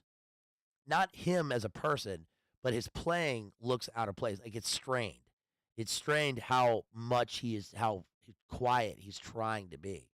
And it looks like it's not effortless. So apparently, so Grievous says, BLA ever does a live hangout, I'll be there. Cheers, buddy. Thank you, man. Appreciate that. So apparently Kurt wanted him gone. And remember, I mean, Dave Grohl wasn't their first drummer. They had Chad Channing before that. Remember that? So, yeah. So anyway, I did not know that. But my take on this, on Kurt's demise, is that even though there's a darkness with them, I think it would be easy. The natural thing for any of us to say would be that, oh, Kurt made the deal, right? He made the deal, and he somehow made the sacrifice. But my take is that didn't happen with him, because he had nobody to. First of all, he had nobody to sacrifice, right? And that the process of becoming Nirvana had existed in a way where he had already been playing. He'd already been in the scene. He was already alone. He was already an outsider to Seattle. He was from Aberdeen, so he was already an outsider. I kind of that's one thing I like about Nirvana, is that I relate to that. I relate to someone who is part of a thing, whatever that thing is, but is a slight outsider, and not really ever fitting in life, to certain things. And you go through life, and there's specific ways that you don't fit into whatever it is. Like I went to college in the UK, so I'm not from the UK. So there's a thing that I don't fit in all the way with that. It's whatever. But my take is that the demise happened, but that Courtney did that. So when Courtney latched onto him, she did the thing that people think Kurt did. And that's why that accounts for their fame, a lot of it, especially the post RIP fame. And the craziest thing about that I think is not, maybe this is talked about, but the craziest thing with the demise of Kurt, that whole situation, is that the autopsy said that he had and this is where accounts from this differ. The autopsy stated that he had a lethal amount of dope in his system, and that it would have been impossible to do the Ernest Hemingway trick with the shoddy. But I don't buy that. I think anybody who, if you know what I mean, I definitely don't buy that. That is a take from a different direction with no sort of insight into that. I don't know how to explain that, but I don't buy that thing. But I think what happened was that the OD occurred, and that the shoddy thing happened afterwards, that he may not have done that. And that might have been Courtney. So, in other words, what would be the motive or the reason for that happening? Well, I'm not sure, but I think it has something to do with the prenuptial agreement they had, and about the unaliving that happened. So if it were, it's different if it were accidental versus somehow legalistically it would be different with the unaliving versus the OD. So, not to mention, the whole Seattle thing is strange. I keep kind of alluding to this, but the entire Seattle scene is strange because apart from it being way north and on the the outside bounds of reality and all that, there's also a strange there's a strange occult energy that occurs in the birth of this music, which is brought out in that film that I watched in the documentary. A guy, I forget who it was. It was one of the artists they interviewed who's talking about what Seattle is and what it represents, and he makes a great point. He says that the serial killers overwhelmingly come from or flock to Seattle or Tacoma or to Washington State. So it's like Milwaukee, right, and Washington State are two of the places where it's like incredibly prevalent. And now I'm not saying that the serial killer thing is organic. Obviously, Phoenix, and we've already discussed all that. I don't think that that's organic at all. But what I'm saying is that does coincide with Seattle and that place, and there's a weird darkness that happens there. And Courtney is obviously, I believe the thing about her hiring the guy, and then remember he was decapitated, he was unalived on the train tracks. I mean, in that interview, I can't be too specific about it, but you guys know what I'm talking about. I think the interview with the guy that apparently did the shotgun thing is very strange because they find him and interview him years later, and he's standing in front of the shed, and you can hear people screaming inside the shed, like a certain type. You can hear women, and it's very, very weird and very dark. And I don't know what it is, but it's in the background. It's very weird. So that might have had something to do with it. This $30,000 hit, but that may have occurred because, I mean, look, man, what the fuck else is she doing, right? She just, like, reeks to me of having something to do with what Kurt was not happy about or had come upon before he died. The same thing that apparently Princess Diana was discussing, and the same thing that Chris Cornell was. And Chris Cornell had that charity. So yeah. Who was in front of the shed? What's I don't know the dude's name, and I'm not gonna be able to find the interview right now. But it's an interview with the guy that apparently everyone said in the rumors was the guy who did the hit on Kurt, and he was in that other band. He was in some other band, and that Courtney had paid him $30K to do this thing, and then they go find him. He does this interview. And he's standing when they find him. He's like, they come upon him at his house, but he's standing in front of the shed, and there you can hear people screaming inside in a very, very weird way. And then he was unalive right after that on some train tracks. So, I don't know. Supposedly, Griffin says, yes. That's it. Yep. There you go, Grievance. Everybody see that in the chat. That's who he's talking about. No, not Grohl. No, not Grohl. No, this was not a guy in Nirvana. This was a guy in the Seattle scene in a different band that Grievance just put in the chat right there. But that's kind of you can go into that on your own. That's not neither here nor there, but it has a lot to do with Kurt's demise. I think that's probably what happened. In other words, again, he may have, I don't know, who knows? He may have showed up and he'd already OD'd, and then he did that thing. But I think that the two things were separate, and that it might have been placed. The shoddy might have been placed post mortem. So who knows? But the point is, with all this, no, not an SK. No, it was a guy. Because when I look at Courtney, I think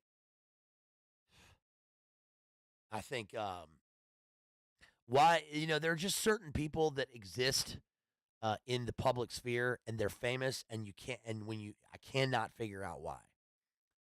Now, Courtney had Hole. I want to take everything, but that's like they put her there. She seems to be doing a Jeff Stein McCaffrey sort of thing to me. I don't know. I don't know. But let's end on a high note here. Um, let's everybody, you know, find your music, man. You know, and the old things don't die.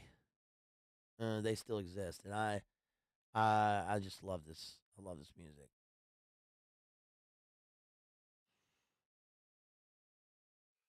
Yes, good point.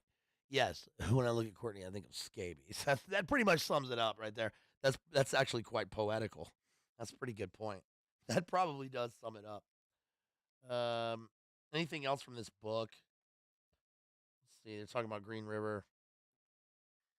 Here's a chapter on Mudhoney on page 416. The band was called Green River after the Green River Killer, a serial murderer responsible for the deaths of nearly 50 women around the Northwest in the early 80s. Probably didn't hurt that Green River was also the title of a Creedence Clearwater Revival hit either. Wasn't Creedence from Seattle? By then, Turner had discovered the sludgy 60s power fuzz of Blue Cheer as well as the first Stooges album. Mark Arm, had begun working his way from Northwest garage rock and the Stooges right up through Alice Cooper, Milwaukee, Black Sabbath, and Aerosmith, bands he'd disavowed when he discovered punk rock. Their new band piled a mixture of punk, proto punk, and classic scarf on the mic stand rock and roll. Mm-hmm. Here's this chapter. It says Death Valley 69, Sonic Youth.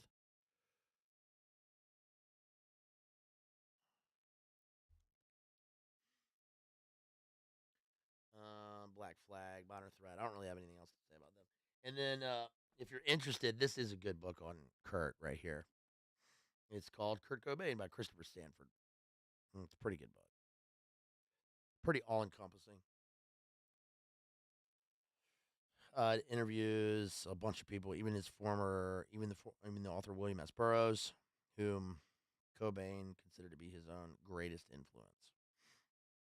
He had a whole session with Burroughs, which again seems to be kind of iconoclastic in a way, I guess. Scratch Acid, Flipper. I always liked that band name Flipper.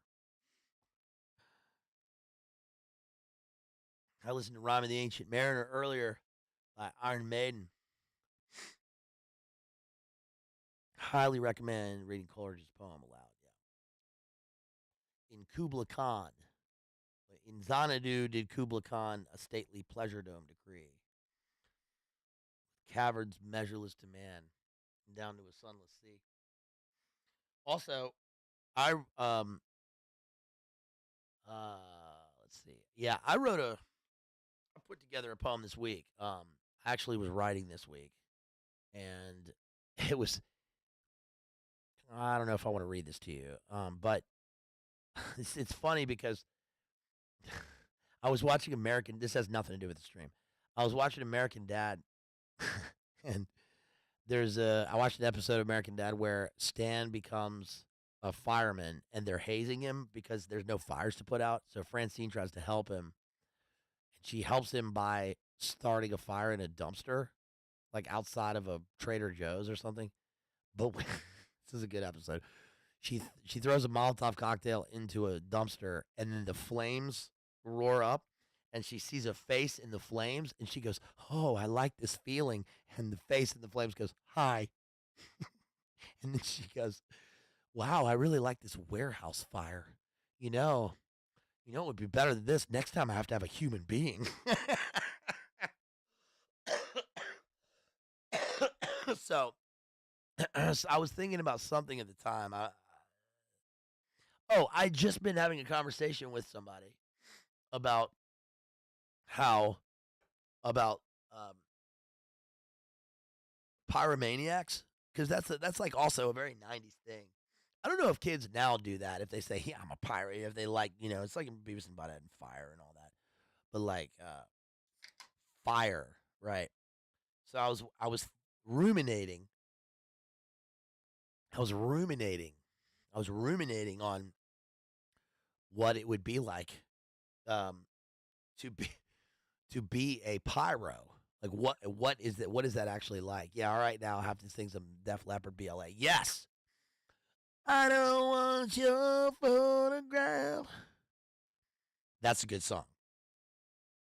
So I wrote this poem this week about that. I just came home and I was writing, and I was finally writing again. And let me get this super chat real quick. Thank you for your support, everybody. Thanks for being here. Appreciate y'all. If you want to support me, you can click them links. Click them links, people, please. Click them links. You can support me with super chats and ask me a question. Drop a comment. You can also just drop a comment afterwards. You can email me also. I recommend to all Keats, especially Larnia and Eve of Saint Agnes, and how about Endymion? A thing of beauty is a joy forever. Yeah, I like Keats.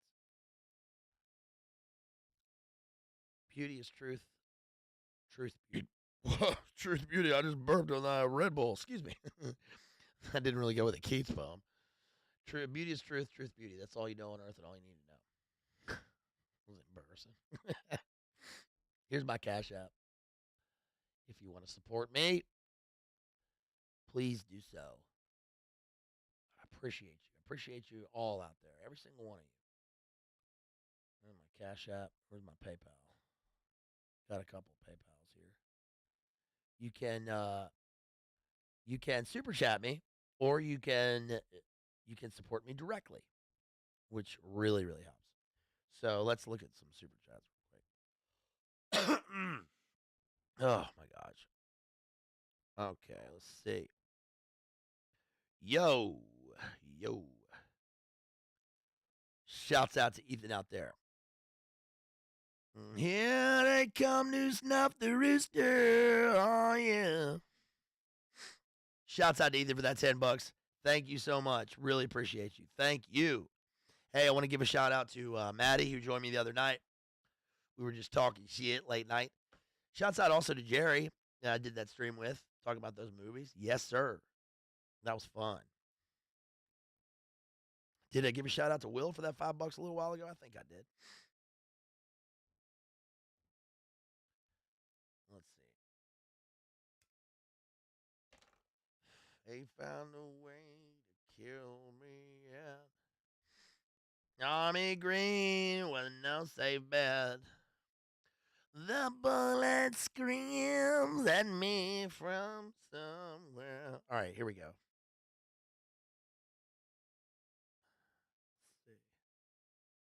Yo, shouts out to Evan for that $5 PayPal. Thank you so much. And Jason for that $10. Thank you so much for that support. Really appreciate y'all. Did I get to Deborah last time? $10. Thank you so much there.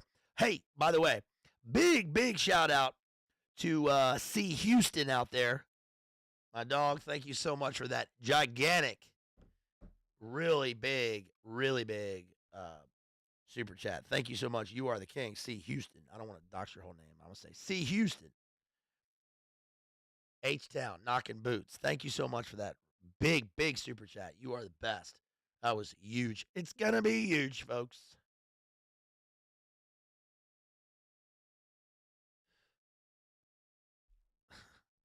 You want to hear, you guys, before I go, you want to hear my, hold on. I think I got one on here too.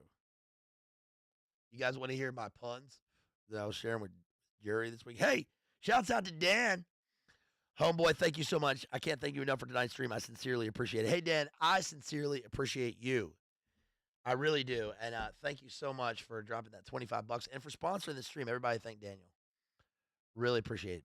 That's big time, man. Really, really thank you so much. And did I think I thanked Kira that time for that Spalding Gray impression. But thank you again, Kira, for that super chat. That was great. Thank you so much. You guys want to hear my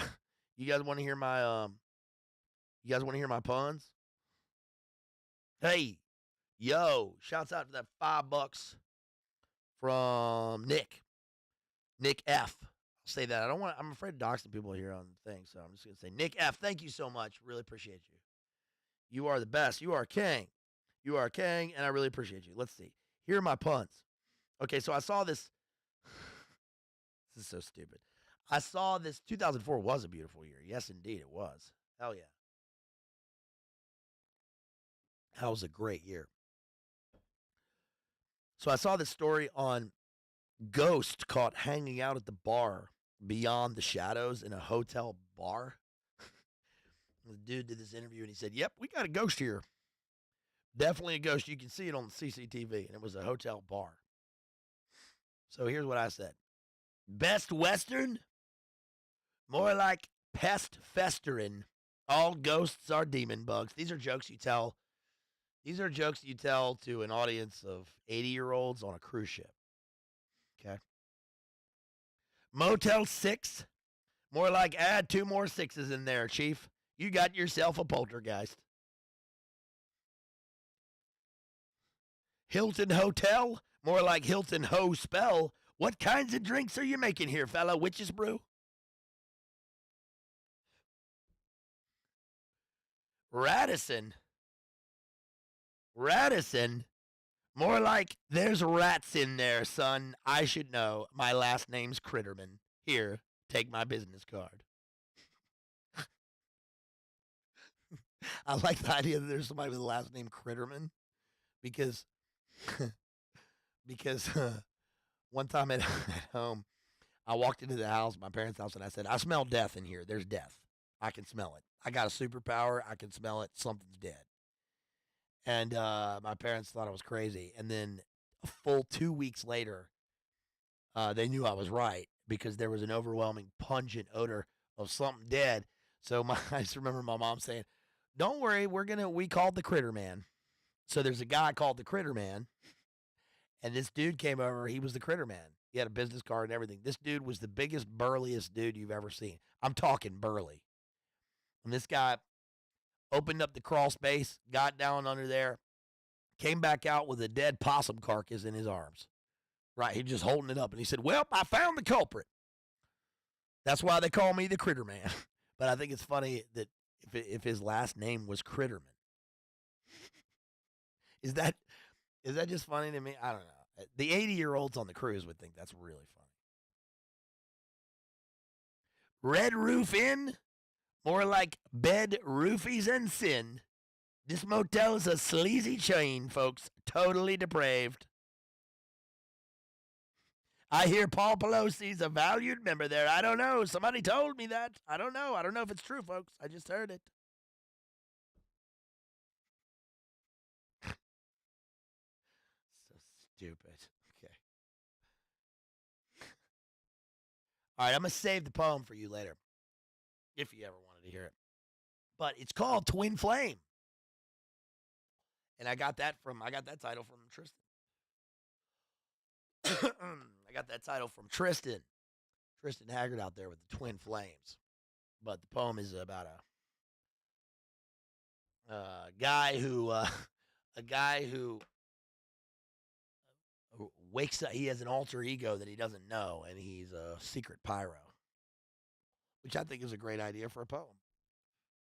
Do you want to hear this? Hello? Do you want to hear this? Let's see.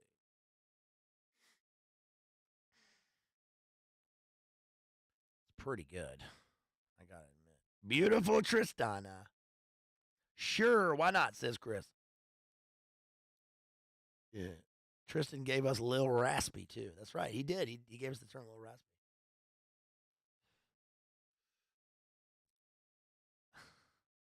You guys are great. Chat is bumping tonight. Love you guys.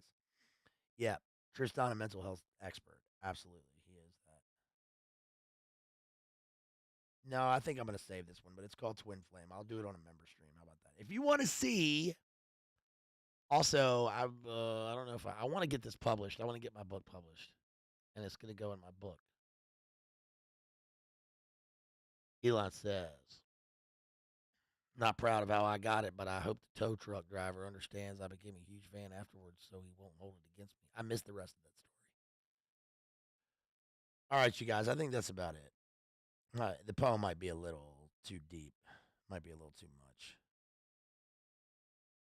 It might be too much content for this because it gets pretty dark. But it's be like, can you do a community post on upcoming content? Yeah. Oh shit. Ah, there goes my spark on my cigarette. Right onto the Orion rug. Yeah, I'll do a post coming up. I mean, honestly, I don't know what I got coming up. But next time I do one, I'll put it up there. I don't know what I'm gonna do next. I've been thinking about this one for a while, and Iron Maiden, seventh son of the seventh son. My great granddad was the seventh son of the seventh son. Incredibly lucky. That is probably the luckiest thing you can be, and he was a great man. So yeah, I don't know what I got coming up. I mean, I got this Ezra Pound book on drones. Got to do the trial. Oh yeah, still waiting on Cosmopolis. Yes, Evan. I'm sorry. Yes, I got to do Cosmopolis and Don DeLillo. So I'll be doing that one too. I got a list of ones that I want to cover. I don't know what I'm gonna do next. I've been reading through stuff. I just it's nothing else been grabbing me. So I'm the 16th 6-2 son of 16th six planet dimension. I see all this stuff about the dark planet. You guys see all that? The dark planet. I'm like, yeah, duh. It's Nibiru, Planet X. That's not news. Come on, right? The Pleiadians. Drop a video edit on the poem. I don't make edits. That's a good suggestion, but I don't do edits. I don't know how to edit. I just get on here and press start. And also, I don't have any videos. You notice I don't have any videos because they're all live. And as soon as I put one video, then you'll go to the page, and the first thing you'll come to will be videos, but there will only be one. And I don't like that. And then you have to scroll over to see the stream. So I don't like the fact that there'll be one video and then a million streams. And I just I just never done a video. Can we get a base review on do androids dream of electric sheep? Maybe, possibly. Yeah, maybe. Do androids dream of electric sheeple? Glenn Beck's favorite movie. You watch the novelization. BLA's long form content is the only way. Yeah, and then also that interview I did on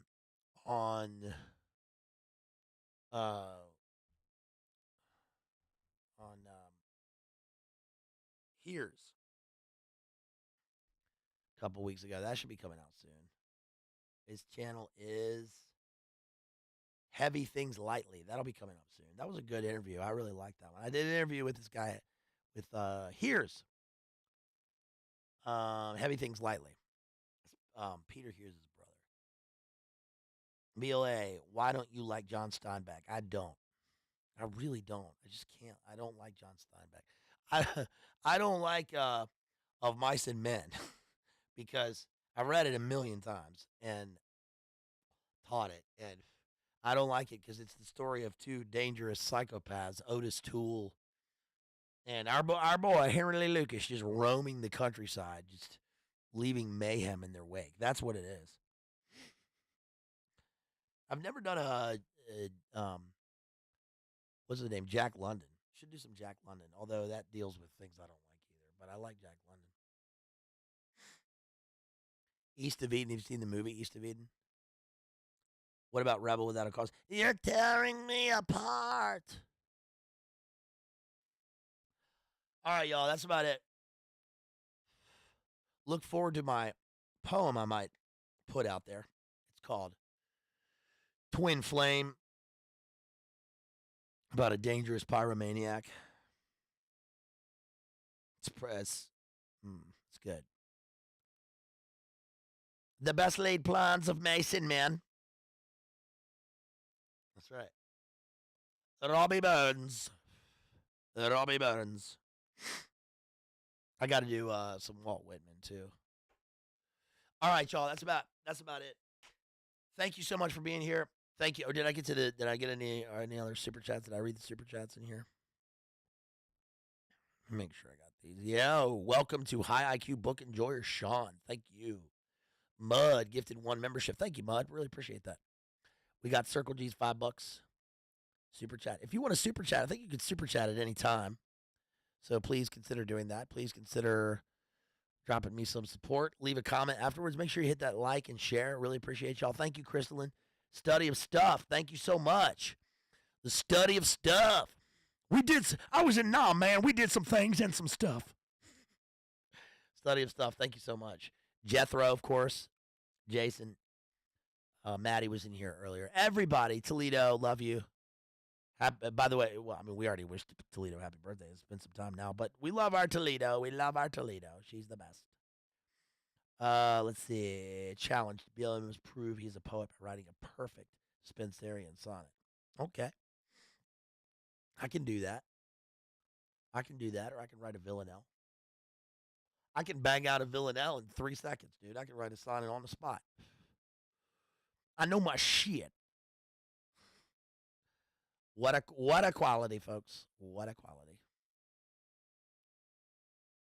All right, y'all. Let's go. BLA got to get you on SOS Radio soon. Yes. Y'all got to get me on that IW too. Y'all got to get me on AJ. Please. That's what we need to do. That's what I want to get. Oh, and by the way, shouts out to Rachel out there, Base Homeschool Mom. She's killing it. She's going on some big time things. I don't know if she's announced it. I'm not on Twitter or anything, so I don't know if I should say what she's going on. I don't know if y'all know. You probably already know, but Rachel's doing some big moves. So shouts out to our Rachel. Because we love it. We love it. We love it when our friends succeed and level up. How fucking sweet. Yes, please help me get on that IW Papa Ewok AJ. Please help me get on there. I want to be on there and do a segment. Give me a topic, anything. I'm ready, dude. Get me on AJ. Okay. All right, y'all. That's about it. That's all I got. Let me play us out with Sting and a cut off his new album. Sting, here's Sting and a cut off his new album. Take it away. Rooks G. Go to Rooks G.